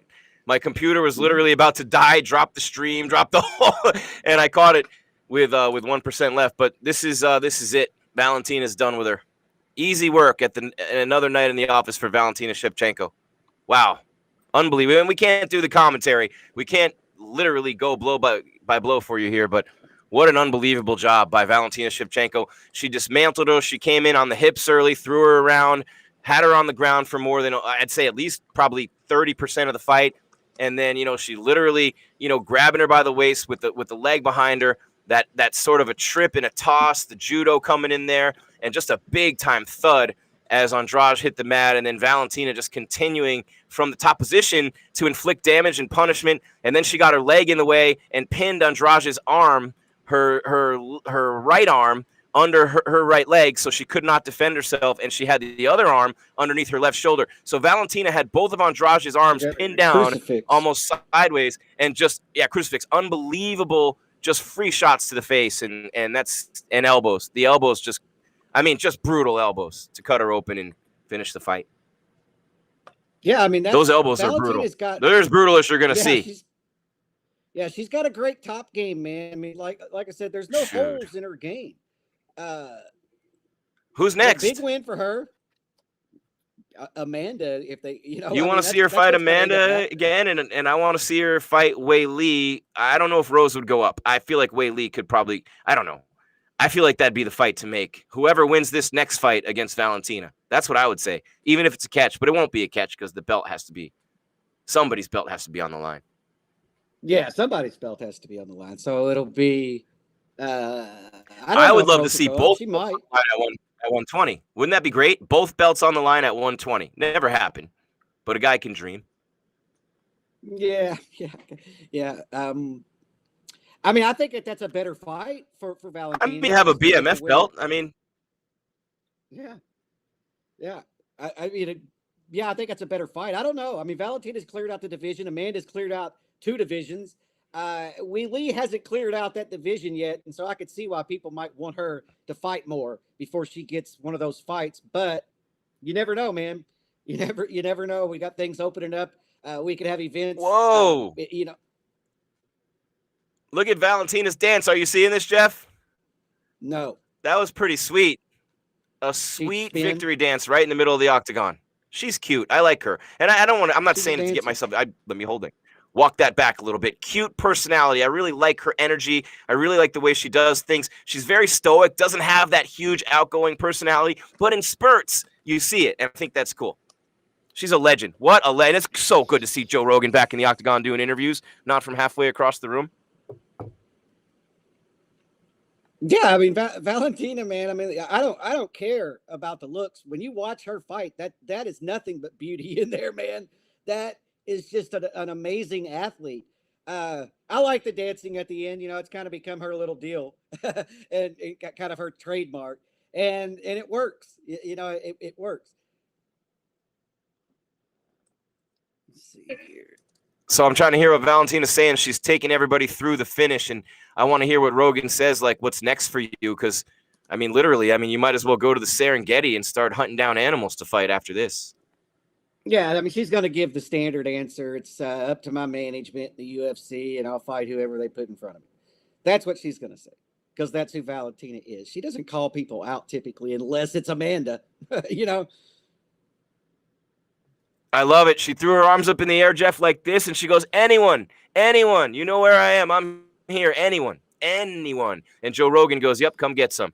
So it's really good to see the fans there. Good to see Joe back in there, We can hear that. Uh-oh. All right, so I unmuted it for 1 second, and she just basically said there is no weakness. She has no weakness, and I believe that I agree with her. Jeff's been saying that the whole show. Yeah, she doesn't. She literally doesn't. The weakness against Amanda was strength. You went up a weight class. There's just no holes in that game. To beat her, you're just going to have to match her on everything. And so far, we haven't seen anybody that can do that in that weight class. She's thanking the Floridian fans in Spanish. I don't think she realizes she's in Jacksonville, not Miami, but I think that's cool. That's really cool for her to do that. I mean, it just shows an athlete who gets it. She's a global superstar. She's got to connect with everyone. And what a performance by Valentina Shevchenko. She is an all-time great champion who just keeps getting better. And she dominated Andrade literally like very few people could even possibly do. And Valentina, her last fight out against Jennifer Maia, people saw a little, something going wrong with her in the first round. Maybe a weakness is being exposed. Maybe they're figuring her out. No, not so much. No, she just didn't have a great night the first round. Took her a minute to get into it, and sometimes that's the case. Sometimes you wake up and just don't feel right. And that's what that first round looked like. It was like Valentina was just on autopilot. And then when the second round hit, she's like, okay, I'm in a fight. Let's go ahead and do this. But yeah, she's right. Like I said, man, Valentina's something special. And I hope the fans and people watching get that, man. She is a John Jones. She is a Khabib. She is a George St. Pierre. She's on that She level. is an Amanda Nunes. Yep. Mm-hmm. She is. And you know what? It's awesome, Jeff Cain. I love watching her. And whenever you get to see true greatness, and we see it every week almost with the UFC, whenever you get to see true greatness up close, it is one of the most incredible things you can experience in your life. And Jeff, I like the way this card started off, man. Are you ready? TKO, TKO, TKO. Of course, if you're just joining us, the Chris Weidman injury is horrific. He literally snapped his lower leg in half, throwing a kick at Uriah Hall. The crowd's chanting F Jake Paul. Jake Paul's in the building. I mean, this is crazy, man. And Nick Diaz is in there. They're showing him up on the screen right now. Nick in the house, and now he's saying again that he's possibly coming back. There's a fight I want to see. I want to see Jake Paul fight Justin Gaethje. That's what I want to see. Jake Paul and Gaethje rose deep in this. Yeah, but I would have sit them right next to each other. Come on, Dana, right next to Nick Diaz for the whole fight night, and then watch right next to him, and just put a camera on him. And upload that shit to YouTube because it's getting ready to go viral. Getting ready to go viral, man. And it's man, what a night for the UFC. The fans are there. Dana White leading the way for the sports world, for everyone involved. Our coverage on MMAWeekly.com and across our social platforms is phenomenal, guys. Check out MMAWeekly.com. The guys and I don't think we have any girls, but the guys are doing a great job. Even Hunter's out there on his own dime. We got 3 people from our team out there. Jeff and I are here holding it down live on the YouTube. Smash that subscribe button, like it. Whatever you want to say about us, put it in the chat. We love you guys. We appreciate you guys. Don't forget, we are live through the end of the fights tonight and the press conference as well. I'll be walking you through toward the end of the night. And then Monday, 9 a.m. Pacific, 12 Eastern, it is UFC Fallout, quickly becoming one of the most popular shows on the channel. You don't want to miss UFC Fallout every Monday right here because we'll go through everything that happened on this card tonight, all the ramifications, the rankings, the title pictures, and see what the fallout is. And, man, if you're just joining us, Chris Weidman with the snap leg, we hope the All-American is okay. It's been a tough run for him in recent years, for sure, to say the least, but he just keeps coming, just keeps fighting, and I really appreciate that about anybody. Lionheart Smith taking a fight on short notice against Jimmy Croot, feeling a little disrespected, threw that leg kick to the back of his knee and buckled that knee. The doctor deemed him unable to continue. Jeff, have you ever seen a card where there were 2 TKOs with leg injuries on the same card? Back-to-back, too. I mean, literally back-to-back fights. I don't know. No, I mean, you'd have to go. I would have to go back to like the WEC when Aldo was ruling everything because he did finish fights with leg kicks pretty regularly. Yeah, Barbosa. But I was thinking of Barbosa too. Yeah, I don't remember 2 on the same fight card. I bet, but there probably has been. We just can't recall it. But not like that. It is weird that the referee or the doctor stopped the fight because of a leg injury, and then the next fight was, a leg break, and on the same card. You just don't usually see that. We're moving on. We're moving on up this fight card, though. We're about to go into this co-main event, the fight that we've been talking about. My main event, Jim. This is my main event. I like Kamaru Usman. I like Jorge Masvidal, but they're not the top 2 fighters in that division.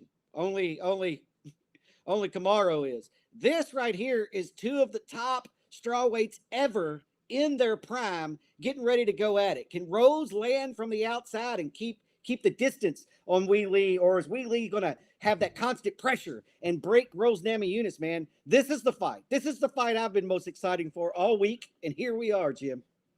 Here we are, and watching Thug Rose and watching her striking, it's so technical, and she is maybe, and I don't know, I mean, Valentina is Valentina, but I would say Thug Rose's actual boxing and kickboxing is as good as any woman on the planet, and right up there at the top levels of the UFC. She's pretty decent on the ground as well. I mean, she's got some finishes by submission, so she's good. The one thing I worry about with Thug Rose is that she does have a little bit, and I don't want to say this the wrong way, and Zhang is just that straightforward, go forward, improve every day, just not move a muscle, not show any emotion. Valentina's there, same way, just focus.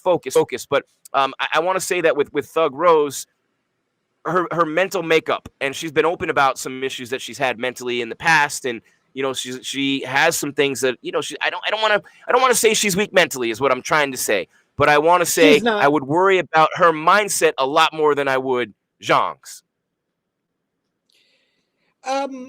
Yeah, I don't think that Zhang gets distracted, and I agree with that about Valentina. They don't get distracted, right? This is they wake up in the morning and breathe fighting. They go to bed at night breathing fighting. Rose is different, but Rose is also an incredibly confident human being in her abilities. She believes she's the number one fighter in the world in that weight class. And belief in yourself, man, goes a long way. We're going to see what happens here, man. Rose is a great boxer, and she's going to have a reach advantage. So can she put together those combinations, or are we going to see Wei Li just keep pressing forward? Because Wei Li's one of those fighters that gets it back immediately. And now that can play in her favor or against her in this fight. Because if Rose lands a combination, Wei Li's going to try to land one back right then. She's not going to wait. And so that could either work for her or against her, man. We're about to find out.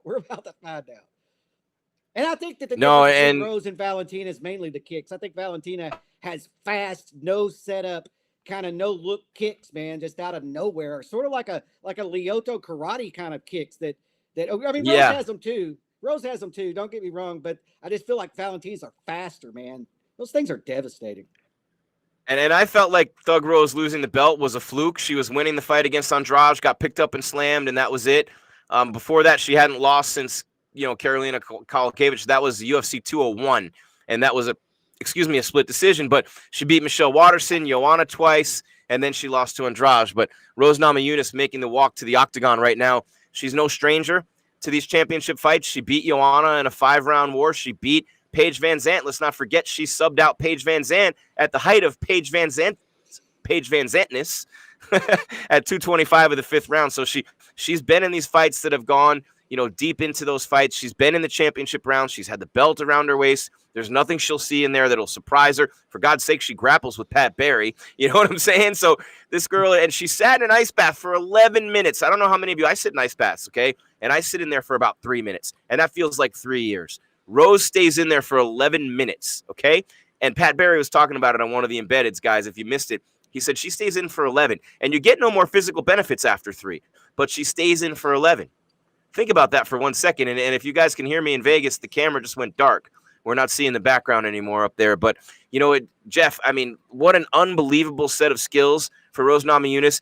I love that Trevor Whitman has had all this time to figure out Wei Li. I mean, that's a long time for any coach. But to see Mike Brown took a shot at it in the top team, with Joanna, and in that 5-round fight, there's a lot of video for coaches to see and attack with Zhang. So then it becomes adjustment, counter adjustment, adjustment, counter adjustment. And then it comes back to what I said about Zhang at the top of the show. She has been spending a year fixing the things that these are her words. She spent the last year fixing all the things that she didn't do right in the Joanna fight. So you see what you saw in that fight. You prepare for that. You have to understand that she's going to make some corrections, make some changes. Maybe when something worked well against her in that last fight, she might overcompensate here or there. And all it takes in a fight like this against a girl as good as Rose or Wei Li is a smidge. One little sliver of an opening, one tiny little mistake could swing this fight completely. That's how great these women are. And the question is, which fighter is going to be more disciplined, especially as they start to get tired. Early on, you got to stay away from the other one's wheelhouses. You got to stay away. Hey, Don't get hit by this because that's her finisher. You don't want to get hit by that, right? So there's certain things you avoid early on. You avoid the early finish. You settle into your groove. You start picking apart some of the things that you notice as the fight moves on. And you just hope that you can make better adjustments and that you can stay more consistent throughout the fight. It really isn't doing anything crazy or flashy or something that you haven't done a million times. It's practicing and doing what you've drilled a million times and doing what you've done in all the fights that you had to get you here. And that is where the mental toughness comes in. And I just don't think anybody can crack Wei Li mentally. I really don't. I feel like she'll always be stronger mentally than almost anyone she has in there. And she did outwill Joanna Jędrzejczyk, who's as mentally tough as anyone I've ever been around. Yeah, and Wei Li has a great chin. I mean, she took a couple of head kicks from Joanna and just ate them. You know, like didn't stagger, didn't wobble or anything. The girl is tough. The girl is really tough. And so I feel like durability, I think she's more durable than Rose. We're just going to figure out if she's better than Rose. Rose is an incredible athlete, you know, an incredible athlete. She's going to have a reach advantage. I think that you're going to see Rose using a lot of front kicks in this fight to keep Wei Li on the outside. And that could be very effective. We've seen Whitman use that. Some fighters that Whitman trains use that. And so if Rose has been able to implement that, and plus if you also picked up on the embedded when Kamaru, and she's asking Kamaru how he feels, what she was doing is front kicks on the bag. That's what Rose was doing. So I feel like they have a good game plan. It's just going to be a matter of, can you implement it for 25 minutes against Wei Li? Yeah, and then, of course, you have the remarks that Rose made being Lithuanian about communism and nothing against Wei Li. She said she'd be friends with her, but she had to feel like she wanted to use her platform to create awareness for, you know, people who have suffered in her homeland, including her own family. So that was something that she had leading into this fight. But, you know, Rose Namajunas is not that big of an underdog. The line's moved a little bit. It's minus 210, the biggest one I see on Zhang. I see her as low as minus 195. Thug Rose, I see her from plus 170 to plus 155.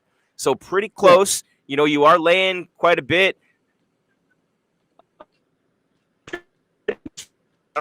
Because you're laying a lot. I'm going to be a man. I'm going to stick with my pick. I wanted to change it and go with Thug Rose, but I can't do it. I can't. Wei Li is just too tough mentally. She's the fact that she said she just wants to get a little better every day, and she spent a year fixing the things that she did wrong when she beat an all-time great champion in one of the greatest fights of all time. And by the way, Joanna gets the award for tweet of the night. Joanna Jędrzejczyk just tweeted, "Let's see who I will be fighting next." And so Zhang just, you know, circling around the inside of the octagon now. It's getting real, man. A Chinese champion. I mean, you brought up earlier how big of a night this is for women's MMA. Valentina just beat Jessica Andrade. You got Rose and Zhang fighting here, and there's no Joanna involved. There's, you know, and so it's kind of weird to see that. It's kind of moved on past Joanna. We're about to find out, man. We're about to find out. I'm not going to be surprised. I'll say this, Jim, and you said it earlier. I will not be at all surprised if Rose Namajunas wins this fight. Not at all. I'm just not picking her. I'm not confident enough in her to pick her in this fight. But that by no means that she can't win this fight. She absolutely can. It's going to come down to game plans and who can implement it. That's basically what this fight's going to come down to. All right, well, I'm going to pick Buffer's jacket for the win. Jeff, can you fix your mic, please? I don't think anything's wrong with no, who has this fight with the chat? You're subscribing, you're hitting that bell, you're commenting, you're liking everything we're doing. You're going to the webpage, you're all over our Twitter, all that we're doing on MMA Weekly this week, all the shows on YouTube. You know where it is and what it's all about. So while you're doing that, who you got? You got Wei Li. Why, how, what round? Let's have it. And we're waiting for Valentina to hit the podium. We're going to go to Valentina Shevchenko live whenever she hits the podium for as much as we can. And we're also going to leave my mic up and Jeff's mic up in case we need to say anything during that fight. So everything's going real smooth on the show tonight. Great job by Matt up in Vegas. Buffer doing the intros. UFC 261 live right here on MMA Weekly. Jim Grieshaber, call me Grease. My man Jeff Cain broke out the tux tonight. I'm loving it, Jeff. I love it, man. And we are here because of our good friends. with the UFC and MMA Weekly, and we are powered by CBD Emporium, featuring Level Select CBD. I take it every day. The immune support from CBD Emporium, CBD in the morning with the immune support in it, gets me through my day. I haven't had a sniffle since COVID. Buffer introducing Wei Lee right now. And then, Jeff, what I do every day, I take that number 3 from Level Select. I put it right on my tongue. I'm not messing around at all with my busy lifestyle, the pain I'm in from training, the years and years of beating up my body and my mind, and I'm probably all the alcohol and stuff I drank over the years. It helps with all that. So I love it. I use it every day. And right now, you get 50% off. StayInTheFightMMA.com is the website. StayInTheFightMMA.com. The code's MMA50. Level Select CBD, CBD Emporium, Level Select CBD. Stay in the fight. Jeff, how does Rose Namajunas stay in the fight early against Wei Lee? Because we know that's a time when Zhang comes out, she's very aggressive. She's coming for your head. She's looking for finishes on the feet, looking for submissions. I mean, who could forget when she pulled the guard with the arm bar and the elbows were coming from the bottom from her? I mean, she just does it all. I think Rose has to establish her jab, rotate away from Wei Lee's power hand, and stay on her bike for the first part of this fight and see if she can't create openings. See if she can't get Zhang to chase her. I think that's her best chance, man. We're going to see, though. It's about to go. And Zhang hasn't fought a fight with no fans. She's picking up right where she left off. She's fighting the last one with fans and now the first one with fans. She's the only fighter, I believe, to be on both cards. How about that for some knowledge here on MMA Weekly? And she's the co-main in both. How about them apples? There you go. I mean, if she keeps winning, man, she's going to be a huge international star. Rose looks a lot bigger, man. Rose looks a lot longer and a lot bigger than Zhang. Surprising to me how much bigger she looks. Oh, she's definitely longer. And Wei Lee can't reach her with those. She's throwing bombs, but she can't reach her. Rose staying out of range early. Smart move, obviously. Mm-hmm. These are high-level strikers, man. Very rare that you're going to catch them making a mistake, either one of them. Very rare. But Rose looks good. She looks very like full of energy and busy and hungry out there. And she's bouncing. The boxing of Andrade was tough on Rose in the last fight. It was a split decision. Andrade's boxing gave her fits, and she had to get back. Late in that fight, Rose took some big shots, and so I'm wondering if we're going to see that happen here. But yeah, Rose is able to stay just out of reach of Zhang's punches. Zhang is landed some leg kicks, but she's not landed punches. Oh my God! Oh! Woo! Did you see it yet, Jeff? No. Oh my God! Oh my God! Zhang is pissed at the stoppage. She doesn't know where she is right now. Rose Namajunas with the head kick from hell. Oh, my God, Jeff. Wow. Zhang is pissed. She didn't want it stopped. Wow. Holy cow, guys. You have to stop that. You can't be pissed at that. You have to stop that. Thug MFing Rose. Back in a big way. Wow, Jeff. How about that? How about that for Rose Namajunas? What's crazy is it got just around the defense. She is pissed. Zhang's hands were up, and it got just around the defense and clipped her right at the end of the kick, right on her jaw, and she went limp, whole body straight down to the ground, and hammer fists coming. Yeah, those hammer fists were not defended.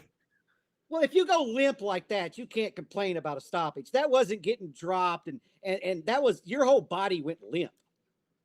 But you also don't know. I mean, you also don't know what just happened either. In her defense, she's up and she's walking around. She doesn't know. She'll know later. Oh, no. Yeah. She doesn't know how bad she was hurt. Bader told me that. Ryan Bader told me that when Machida knocked him out. Yeah. Like, he woke up and he goes, "Hey, did I win?" And they're like, "Nope." Yeah, that's a brutal head kick. That's dude, I've been knocked out and not know where I am, and have to ask, where the hell am I? And not even remember that day, but perfect time head kick. She did it with a front. Oh, it lands right on the jaw. Yeah. And Zhang had to be like Keith Peterson had to hold her up. Like that's a great stoppage. There's no way that should have been allowed to continue. This is one of the greatest victories in the history of the UFC. One of the most spectacular finishes you've ever seen in a championship fight. One of the most spectacular performances in the history of women's MMA. And Rose Namajunas picks the nights when the fans come back to deliver one of the greatest finishes in UFC history. What a head kick. What a finish. And for Zhang, get back in line, Weili, because, it's tough for her, but Namajunas with a huge win, Jeff. Unbelievable. She landed a head kick. Look, not every knockout's the greatest, and not everything's the greatest. She landed a head kick knockout. And it looks like what Weili did is Rose fainted, and Weili's hands went out. And when they went out, she went right over. Beautiful head kick. It was like a question mark kick. Rose is all tears now. I'm gonna mute myself and watch for a sec, Jeff. Well, she's shaking, literally shaking. What? She's got that innocent side to her. Just wow, man. That's all. They'll probably do a rematch, to be honest with you, is what they probably will do here, because Joanna fighting Rose makes no sense. So you're probably going to have a rematch in this fight and consider this a fluke. I hope not. When you lose like that, I don't think you get a rematch. You got to beat someone else first. When Rose got dumped on her head and knocked out by Andrade, she got a rematch. This is true. Well, when there's no one else there, this wouldn't happen if you wouldn't see this at lightweight or welterweight, or you know what I mean. Yeah, there's nobody else there but Joanna, and since Joanna's lost twice to Rose, that makes no sense really right now. I think that you got to run this one back. Do it in China. It wasn't as hard a kick as I thought it was, but it was just so perfectly placed. Yeah, she just perfectly placed. Like I said, it got around her defense and just hit her right in the jaw. She wasn't expecting it. But no, she took bigger kicks from cleaner, because she gets caught with the foot. That's not even the shin. It's the foot that catches her on the jaw, but it's enough. It's right at the end of it. And like I said, it's like a question mark kick, so it's delayed. It comes out and then whap. Carlos Condit landed one against George St. Pierre and dropped him in their fight. It's the same kick. Boom! Right on the jawline. And then hammer fist. What a message for Thug Rose here. I'll tell you. I don't care about the messages. Beautiful speech by Rose. I'll tell you in a minute, Jeff. I don't care what Rose said. He didn't ask, at least that I could see, but I love how Thug Rose, Jeff, said, hey, just now, and I'm paraphrasing, hey, I didn't mean to make it a personal attack against Zhang, with the communism statements, but, we all need to come together in the world, and seeing what our sport does for the world and building academies all over the world, hopefully we can be a big part of all the changes that need to be made in this world. So beautiful speech by Rose. Beautiful. To walk back. Well, she's from Lithuania, and although China had nothing to do with Lithuania's history, that would have been Russia and Germany before. But communism did. That's what. Yep. Mm-hmm. No, well, all the way up until the end of World War I. No, she wasn't. She was talking about communism overall, not China. She just was talking about communism, because communism was what ruined her life with her. You know what I mean? Not a particular country, so to speak. In this case. Well, imperialism ruined Lithuania. I don't know if it's communism. We do a lot of imperialistic shit ourselves. But Lithuania, and I know a lot about Lithuania because the Grateful Dead bought their Olympic uniforms in basketball in the 90s when they got their independence from the Soviet Union. And Rose made some comments. She's walked them back. It's like I said, Weili doesn't represent China any more than Rose represents America, or that I represent America, or that you do. It's just it happens. I don't know, Jeff. I'm calling bullshit on that. I'm calling bullshit. I think you represent America to a T tonight, man. I think you're all USA sitting there in that shirt. Yeah, no, not. I'm literally probably the least nationalistic person but I'm not anti-American. No doubt. I just right. know that I was born here. I could have been born anywhere. I didn't do anything. I just woke up in the hospital and they patted me on the butt and sent me home. And eventually I realized on the 4th of July that I live in America. There you go. Man, it's unbelievable. I can't believe how devastating of an impact, because that is not what I would consider like a like a crow cop head kick or something. And Wee Lee is still sort of staggering. She's still not. And Rose is how still not with her. how did she even hit that? That's a kick that's more like thrown as a purpose kick. She didn't throw that kick to knock her out. Wee Lee, yeah, it looks like Wee Lee. And it like, snuck thought through. was How did it gonna get be through? I'm about to tell you. I'm going to tell you. Wee Lee, when you watch the replay, thinks a leg kick's coming, and she straightens her legs and goes back to miss the leg kick, and she went high, and it got between the hands. Boom. A big, good on Rose for the feint. I want to see the feint. Oh, Rose lifted the leg, and then Wee Lee reacted like it was a leg kick, and then she went with the question mark kick to the head. Wow. That, replay, ladies and gentlemen, really is as impressive. high a level as you're going to see. Impressive, Yeah, see, right? in I mean, real as high time- of a level. Yeah, in real time, it didn't look like there was that much to it. Like she just threw it and got around her guard. No, she feinted it. And then she bit on the feint like she was throwing a leg kick and then just got hit wide in the jaw.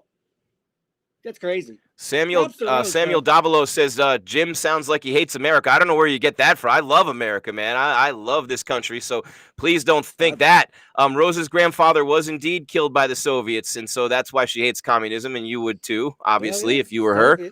You know, and there's Machine Gun Kelly in the house. It ain't a party till Machine Gun Kelly shows up. I've been to Russia, man. I've been to all over to that communist bloc or the former Soviet Union. Now they've all got their independence, and you just got a dictator. Was this all through fighting? No, I did. I lived in the Czech Republic for a semester in college, and so I just went everywhere. Oh, okay. You know, I know you were in Japan for Pride, right? Were you in Japan for Pride? No, Scott. Oh no, Scott Sensei lived in Japan then, so I didn't have to go to Japan. I went everywhere else, man. But I've been through that Eastern Bloc, and it's not communism; it's the dictators that are assholes. You know, look at these shenanigans going on in the stands. But now we're at the top of the card. Rose delivered. I mean, God, I guess you should have changed that pick, Jim. Shit. Are you ready, Jeff? Man. TKO, TKO, TKO, KO. 4 in a row to start the main card. 4 in a row. First fight card with fans, and the UFC steps up and delivers that. Are you kidding? I mean, you talk about Dana White's just sitting there right now like, you know, I mean, an unbelievable. This is what happens when you have balls and you take the lead. This is what happens if you're in the White House or any South America. This leadership looks like, whether you agree with it or not, you make a choice, you go with it, and you just go all the way. You don't sit there and dip your toes in and, you know, fist and fuss all dang day long about stuff. You just freaking do it. Pay attention to what Dana White did. I love that kind of leadership, and the UFC is deserving of everything they're getting. These guys are putting on a show, and girls tonight, for Thug Rose to just do that, and a great, great champ in Zhang Weili. I should have changed my pick. I had a gut feeling. I almost did it, and I didn't do it. Good thing I didn't have money on it, because I'd be really pissed right now. And that's why I don't bet all that often, Jeff, because every time I do, I'm like, man, I'm going to go with my gut. And then I'm like, no, I'm not, but this one and this one and this one, and I can't make up my mind, and then I end up picking the wrong one. Just like whenever there's a set of 2 doors at any store, any restaurant, anywhere on God's green earth with 2 doors, inevitably, left, right, doesn't matter, I always pick the wrong one. I always pick the one that's locked. So when, in my case, bad things come in too. So if I'm picking 2, I'll always pick the wrong one when my money's on the line. I'll go 104 with no money on the line, but then you get in your own head. You know what I mean? And that's what happens when you start putting money down. But what a night, though. I mean, Rose was a pretty big underdog. Valentina, the big favorite. You know, Anthony Smith did pretty good on the books tonight. And now you got Usman, a huge favorite, Jeff, over Jorge Masvidal in this rematch. I see him as high as minus 380, game bread as low as plus 260. But you can get plus 285 on Masvidal. Bet 100 to win 285. If you believe there's a baptism coming tonight, if you believe he's going from the backyards of Miami all the way through the journeyman career, at the top of the game journeyman career. I don't even call him a journeyman. He fought everywhere. Masvidal's fought in every promotion you could ever imagine. Masvidal's been fighting forever. He was losing some close decisions along the way, not finishing a ton of fighters. He didn't always have the long hair and that look. It's been in and out with that. Then along came the fight against Darren Till, overseas that changed everything, Jeff. He got a violent win over Till, who everybody thought was going to beat him in that fight. Then he smashes Leon Edwards backstage. All of a sudden, the three-piece and a soda sets social media on fire. Then you have that gets him the Ben Askren fight. Then he destroys Ben Askren with that knee. Diaz wins a month later and calls him out. And then he's got the BMF being put around his waist by The Rock, all in the same year. Think about the events that unfolded. This is why you show up every day. This is why you keep grinding. This is why you keep working. Why? So you can get to a point where it all pays off. And it was a magic carpet ride for Jorge Masvidal in 2019. Last year, he had the pay-per-view of the year, most watched of the year, and it was against Usman when he stepped in on 6 days to replace Gilbert Burns, dropped the 20 pounds. At the end, Masvidal got right in his face, and he said, hey, that's on 6 days. We're going to run this back, right? So now they're running it back. Tonight's the night. It's been put off a couple of times, and Kamaru Usman, after he destroyed Gilbert Burns, Jeff, called out Jorge Masvidal specifically. They're not coaching tough against one another, but this was the fight that Dana White wanted for the first fight back with fans, is this fight. It just worked out perfectly, and here they are in Jacksonville, Florida tonight. Masvidal's from Florida, albeit Miami, and you might as well be in separate countries between the differences between Jacksonville and Miami. But I'll tell you what, man, it almost seems like written in the stars for Jorge Masvidal. It really does. And that's the only reason I would ever give him an Ice Cube's chance in hell against Kamaru Usman. And that's no disrespect to Gamebred, Jeff. I just believe Kamaru Usman is in that rarefied position, athletic prime, peaking mentally, peaking physically, just getting into that run where we're going to see the peak and the height of the powers of Kamaru Usman, who I believe is right there as far as the pound-for-pound conversation, right at the top. There's nothing he can't do. You go from Henry Hoof to Trevor Whitman. Now you're sparring with Justin Gaethje. You're already a great wrestler. He dominated Woodley. He dominated Colby Covington. He dominated Gilbert Burns. This guy is as great a champion as you're ever going to see, and that's the only reason I don't give Masvidal much of a chance. I mean, I don't give Masvidal much of a chance because he's just outmatched. I mean, where does he win this fight? Where does he win this fight? He's got to land a big shot. Outside of that, he's going to lose, almost every other second of the fight. So that's why I'm picking against, Masvidal. Masvidal's fun to watch, and he's had an exciting career. And this meteoric rise as of late, but he's got to the top of the division where he can't beat these guys. I mean, or that's my opinion that he can't. I mean, we'll see. That's why we have the fights. We talked about the last fight. Neither one of us would be surprised. I will be shocked if Masvidal's able. Man, this is a tough one for Gamebred, right? I mean, it's a real tough one for Jorge Masvidal. He's just starting his walkout right now, and this is one thing I miss, Jeff. Think about it. All the shows at the Apex with that short walkout, no fans. I mean, seeing the long walkout starting in the bowels of the arena and walking all the way out to that sold-out arena in the Octagon. Masvidal talked about a possible adrenaline dump with the fans back in there, and Kamaru, I think, has been trying pretty hard all week to get the fans on his side, maybe a little too hard with the PR, but man, Masvidal, Jeff Cain, you're talking about a pro's pro. He's 35-14, 16 knockouts, only 2 submissions.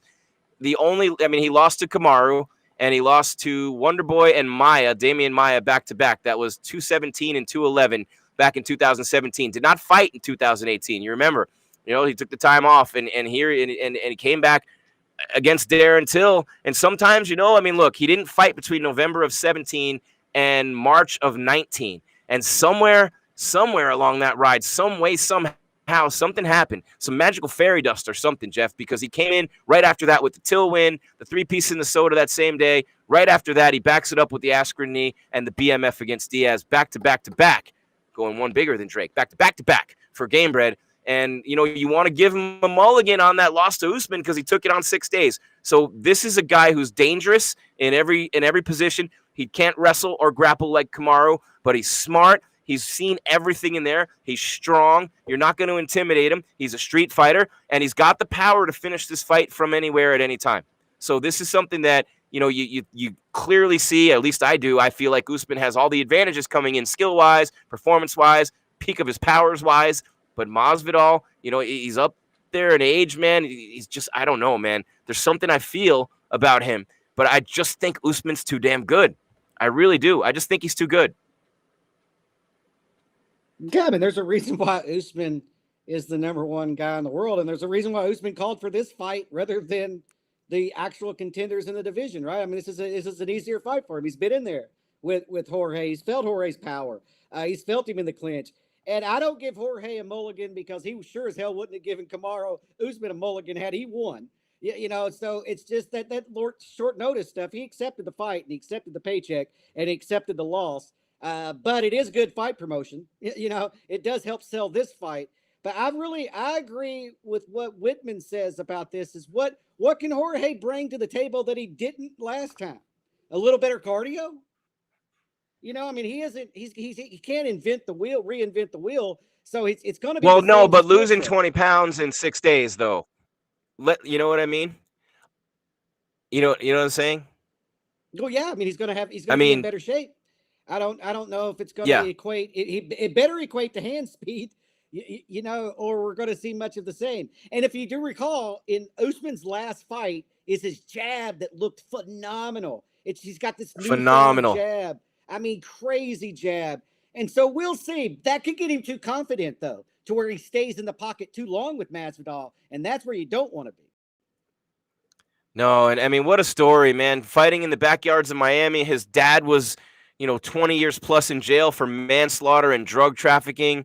Just really unbelievable, man. He beat one of Kimbo's proteges. For all you guys saying he was Kimbo's protege, he wasn't. He beat one of Kimbo's guys in that backyard fight. And I remember seeing it at the time because I remember I lived down there in South Florida and Kimbo was the rage down there. And I remember Masvidal from that video. And then years later, I watched him. Holy shit, that's that guy from the video. And I mean, when you go fight people in backyards at 15 years old, you're literally eating McDonald's in a truck and they come get you from the drive-thru and say you want to go fight someone while you're eating your McDonald's. And you go and take the fight and you go and win that fight. He's not going to be afraid of anyone. He's not going to be afraid of any situation. He's got all of Miami has his back right now. That's a thick group of people down there who have his back. And by thick, I mean it's everywhere. And they have his back in every way. They can't be in the cage with him, though. And that's the thing. His opponent tonight hasn't lost since 2013. Kamaru Usman's undefeated in the UFC. He's won in every way. Jeff, I mean, he's peaking, man. He's 33 years old. 33 years old, just hitting his peak. And, same as Valentina. But, I mean, you look at Kamaru Usman. He lost to Jose No Way Caceres at CFA 11 on May 24th, 2013 in South Florida. Okay? And he's a freestyle wrestler, a great freestyle wrestler. But you think about the fighters who he's fought since then, and Jose beat him, and Jose loves to say it was a rear naked choke submission. But he has a win over Leon Edwards, and that was way back at Dos Anjos Cerrone 2 in 2015. He's got wins over RDA, a former champ, Damian Maia, Tyron Woodley, Colby Covington, Jorge Masvidal, and Gilbert Burns. There's literally nobody who he hasn't beaten in that division, and it's interesting when you think about it, man, because he beats, him tonight, and you got Colby waiting for him, but we talked about this on the preview show, Jeff. There are so many more possibilities for big-time fights if Masvidal wins than there are for Usman, because Usman's at that point where unless, Edwards beats Diaz and you get that rematch, he's cleaned it out. Edwards was a long time ago, so maybe you run that one back, but he's close to cleaning out this whole division, and, that's rarefied air when a champion does that. He's getting close. Yeah, I mean, he's getting closer. We're going to have to go down to the lower half of that weight class, or from 5 and down. Anyway, from 5 and down to find him an opponent. Hasn't fought Wonder Boy. Yeah, and that's what I keep bringing. Wonder Boy fights Burns. I feel like he's right there, right? Wonder Boy's right there, and it's a new face, and that's what the UFC is going to want in the next one. But we know that whatever Kobe is going to get the next one, but we'll see. We'll see how that plays out. Yep, Colby's definitely getting the next one according to Dana. He deserves it. And I mean, look, there's really nobody else. And my favorite thing from the whole week, by the way, was Dana White trying to actually sell us Ngannou versus Derek Lewis over John Jones with a straight face. Like, come on, man, really? We're not buying that. The fight we want to make is Derek Lewis. Jones wants $30 million. Well, if Jones wants $30 million, maybe you should pay Jones $30 million because Jones is worth $30 million. And you think about it, he was underpaid in a lot of those fights along the way. And if anybody's ever, look, Jones has gotten in his own way more than anybody you've ever seen. But if $30 million is the number, would you not pay that to have Jones fight Ngannou? I would, because you're not paying a lot for Francis. I can guarantee you that. I'd give him his 30. They're not gonna. I'm gonna give Derek Lewis $1 million and pocket 29 is what I'm going to do on that. Save myself 29 million. And you're going to Jones stick your comes middle down. finger right up at the fans. Right up. Hey, No, here you if go, the- if guys. The fans can pay for it. Then contact John Jones. The Get a fans do GoFundMe. pay for it. The fans do Not pay enough. for it. Dana For White's the one everything. looking at the numbers. Dana White's the one looking at the numbers and says 30 million is not justified. So it's not me. But that's the fight game in general, right? You talk everybody down. I'm not saying it's justified. I'm not saying he's and worth. Jones- I'm not and- saying it's justified to pay him that. Dana will let Jones sit there on the sideline until Jones needs money, and then He he'll will. say, how much will you fight for? You know, because Dana doesn't need John Jones. The UFC doesn't need John Jones. John Jones needs the UFC. Well, no, you're right. You pay Lewis $1 million, and they do. Even if they do 500,000 buys versus $1 million, you're still coming out in the equation ahead. But you're not doing what's best for the sport. You're not doing what's best for the fans. And all they've ever done is talk about how this isn't fucking boxing. The best are always going to fight the best. Well, if that's not going to be the case, then you can't fucking say that anymore. You just can't. Well, I don't know why they ever said it to begin with. I mean, every now and then we get it, and then a lot of times we don't. We don't. We never got to see Anderson Silva and John Jones fight. We never got to see George St. Pierre and Anderson Silva fight. We barely got Cyborg in the UFC, and so I don't. Never got Fedor. No, never got Fedor. We never. and it was money. It was all about money that they didn't. They chose not to fit. Fedor was about. They wanted to, M1 Global wanted to co-promote, and UFC's not co-promoting with anybody. No, particularly a bunch of Vladimir Putin people, and so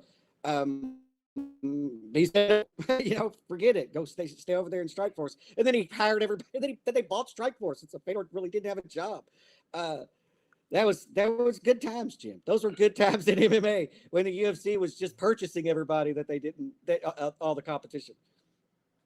Masvidal in the moment of his life right now. The moment of his life. The kid from Miami. He's in Florida. He gets a rematch after taking it on 6 days last year, deservedly so. Buffer, center, octagon, the whole arena screaming. What an unbelievable. I mean, just the fans are back. We're right there. Hope you're enjoying it here on MMA Weekly. Smash that subscribe button right now. Hit the like, hit the bell. Ring that bell, baby, so you know when we're on. And guys, this is what we're here for. Every fight card, we're streaming live. Every single Monday, we have UFC Fallout, 12 Eastern, 9 Pacific, 9 a.m., right on your Monday morning on the West Coast. First thing in the morning, you can go to work and waste 3 hours of your company's time watching us online, and like you do anyway. And then after that, on Wednesdays, it'll be UFC preview every single week, also 9 a.m. Pacific, 12 Eastern. Matt's on scene, and we got a whole crew in Jacksonville. Jeff's in Kentucky. I'm in Arizona. It's UFC's 261 live on MMA Weekly. It's powered by CBD Emporium, featuring Level Select CBD. 3 levels for 3 levels of pain and discomfort.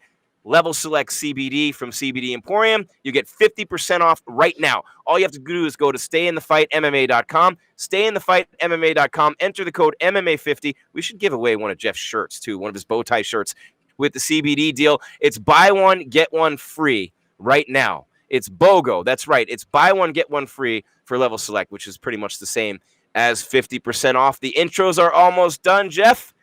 Put the women and children to bed. Well, you can't say that anymore. Put the children to bed because the main event is about to start, man. Kamaru Usman, the Nigerian nightmare. He's got Ngannou in his corner.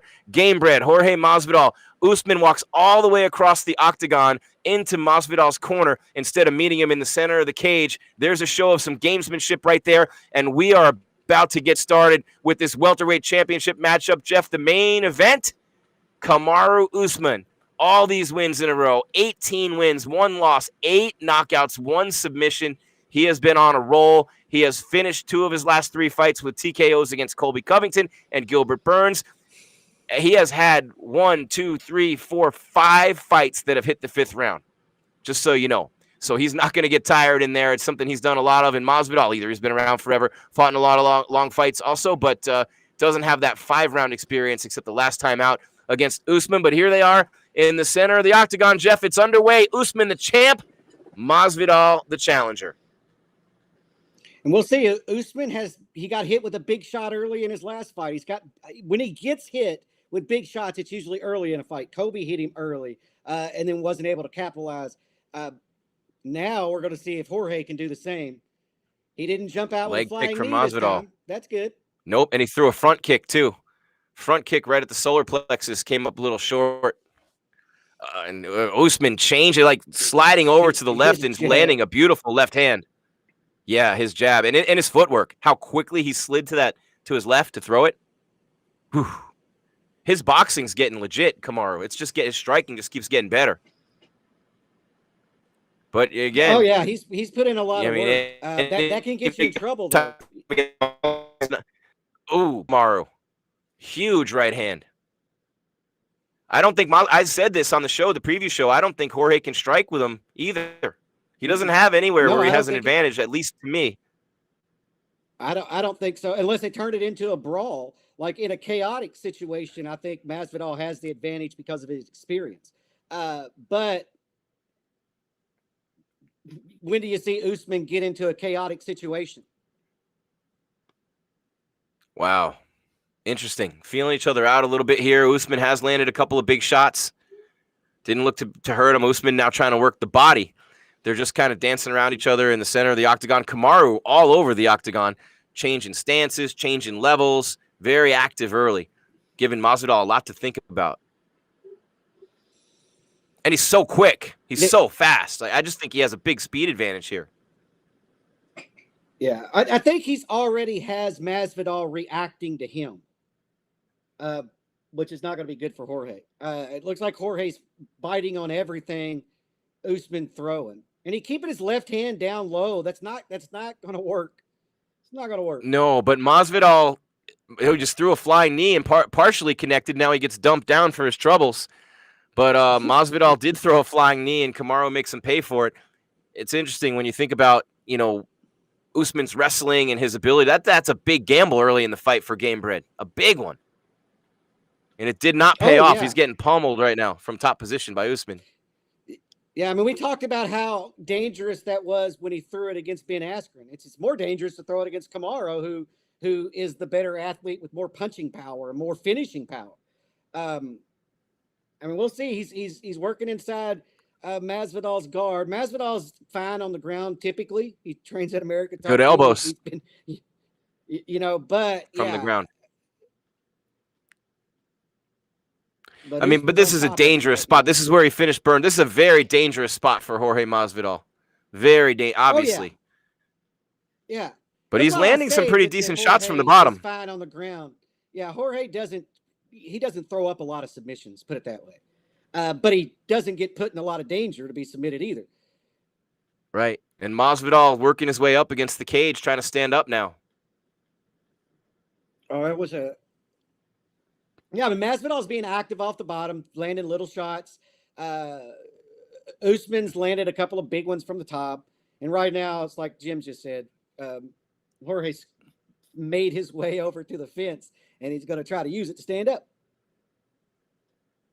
And he just got up, but then he's right back down.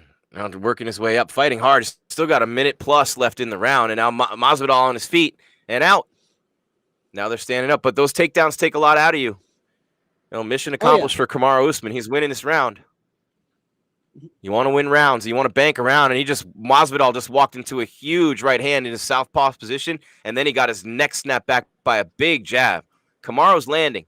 He hit a big right and then a jab within seconds of each other. He's faster. Looks so he's just faster. And that jab is so straight. I'm really impressed with Kamaru's jab. I'll say that. It reminds me of like George St. Pierre, what George was able to do. George's jab just kind of came out of nowhere too, right? It's just all of a sudden George started having this jab that was killing people. And it looks like Usman's doing the same thing. He got overextended there. Usman's got to be careful. He's winning this fight, winning this round, but he's got to be careful that he doesn't overcommit against Masvidal and leave himself wide open for that KO shot.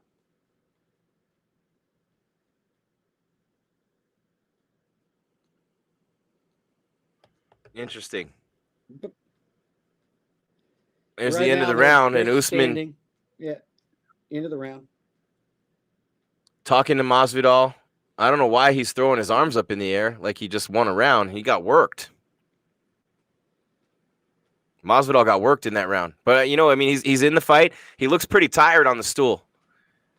Sometimes guys will throw up their arms and get a little reaction from the crowd, and they'll just kind of they'll need that little kick. And Masvidal really breathing heavy. Really breathing heavy. Kamaru's not at all. Remember, he trains at elevation, too. And they're not at elevation now, but Kamaru trains in Colorado. Yeah, and Kamaru's put in some time going to the body in that first round as well. And that always takes a toll. It don't take many body shots to get you to suck wind, even no matter how good a shape you're in. And I can't hear anything the corners are saying. No, I can't hear anything. I imagine Usman's corner saying more of the same. And for Masvidal, they're telling him to let his hands go. I mean, that's what I would be telling both of them right now. Let your hands go. If he's going to beat you to the punch, at least try to land, afterwards. Catch him on exit. Yeah, and it looked in the first round like Kamaru has big advantages everywhere. Big advantages everywhere, especially, so quick on the feet, sliding side to side, landing. He's circling Masvidal. Usman really uses the whole octagon. He's great at that. He's all over the place in there, and his cardio's for days. Yeah, Usman looks great right now. There was a couple of exchanges where I felt like he got overextended on his punches. He's got to be real careful with that because Masvidal can knock you out with a counter strike. But right now, Usman's having his way in this fight. He is. Masvidal landed a leg kick there. So happy to have you with us on MMA Weekly's YouTube. Jim Grieshaber, Jeff Cain, UFC 261 live from Jacksonville. Powered by CBD Emporium, featuring Level Select CBD. 50% off. Stay in the fight. MMA.com. Masvidal and Usman in round number 2. TKOs and KOs throughout the night. And Usman just dropped him. Oh, baby. Goodbye. Kamaru Usman just left zero doubt where he stands with Jorge Masvidal. This literally rivalry, if you want to call it that, this exchange between the two of them is over. Covington's there in the front row. Kamaru coming right down to Dana White. His manager, Ali, is right behind Dana. He's right there in front of Dana White, slapping 5 with everybody on the front row. But, man, Colby Covington's right there. It can only be a matter of time before Kamaru finds Colby Covington. This could be good. That was a right hand. This could be really good. Wait, no. Let's see, where is he? It sent Masvidal's head going whip, whip, whip. Surely they aren't going to let Colby Covington in there. And if they do, hit him with your belt. I've always said that if I win a fight and you bring somebody that wasn't in the fight into the cage while I'm getting interviewed, well, then there's going to be another fight. Quit stealing my limelight. Get out of here. Get out of here. That's just me. Yeah, UFC wants to promote a fight. Kobe wants to promote a fight. I understand it, but I'd be a little disrespected by people coming into the cage that didn't fight me that night. But they do it all the time. They've always done it. That's just me. That's just my opinion, throwing it out there. At the end of the day, if Dana White said we're going to bring him into the cage, then, well, I just have to accept that. He's slow getting up off the ground. After he got dropped, he got hit with about 3 real hard hammer fists. And now he's going over there and he's talking to Usman right now. That's as straight a right. That right hand that he just got knocked out with, Jeff, that's as good and as stiff and as solid and as well connected of a right hand as you're ever going to see. It is right on the button, right as the punch is following through to the end of it. He got full power on it, all the way back from that right foot through, bang, right on the kisser, man, right on the side of the jaw. That is legitimately one of the, and Herb let him take probably 2 hammer fists too many, but that right hand, that's a clean knockout. That's a clean one-punch knockout. Literally, boom, stop the fight when he drops. Over. Well, Herb kind of does, and then he's in bad position. He's behind Usman. Boom, that hits. He collapses down, and then Herb gets there immediately and stops, looks around and says, oh, shit, and then grabs him. It's like he wanted to give Jorge the benefit. He wanted to look at him and see if his eyes were in the back of his head. Gets around and then says, okay, stop it. Wow, this is crazy. I want the in for a minute. What he says about Colby. and I'm going to stay on. I think what's going to happen here is I'm going to stay on for the press conference and just kind of sit here. Jeff, I don't know if you're staying or bailing after this, but I'm going to stick around for a while. Kamaru's got his daughter in there now. Beautiful. But let's see. I want to see if I can get the official time here. It's a round 2. What a finish. What a win by Kamaru. It's going to be like, I'm going to guess 34 seconds. 34 seconds in a round 2. That's my guess.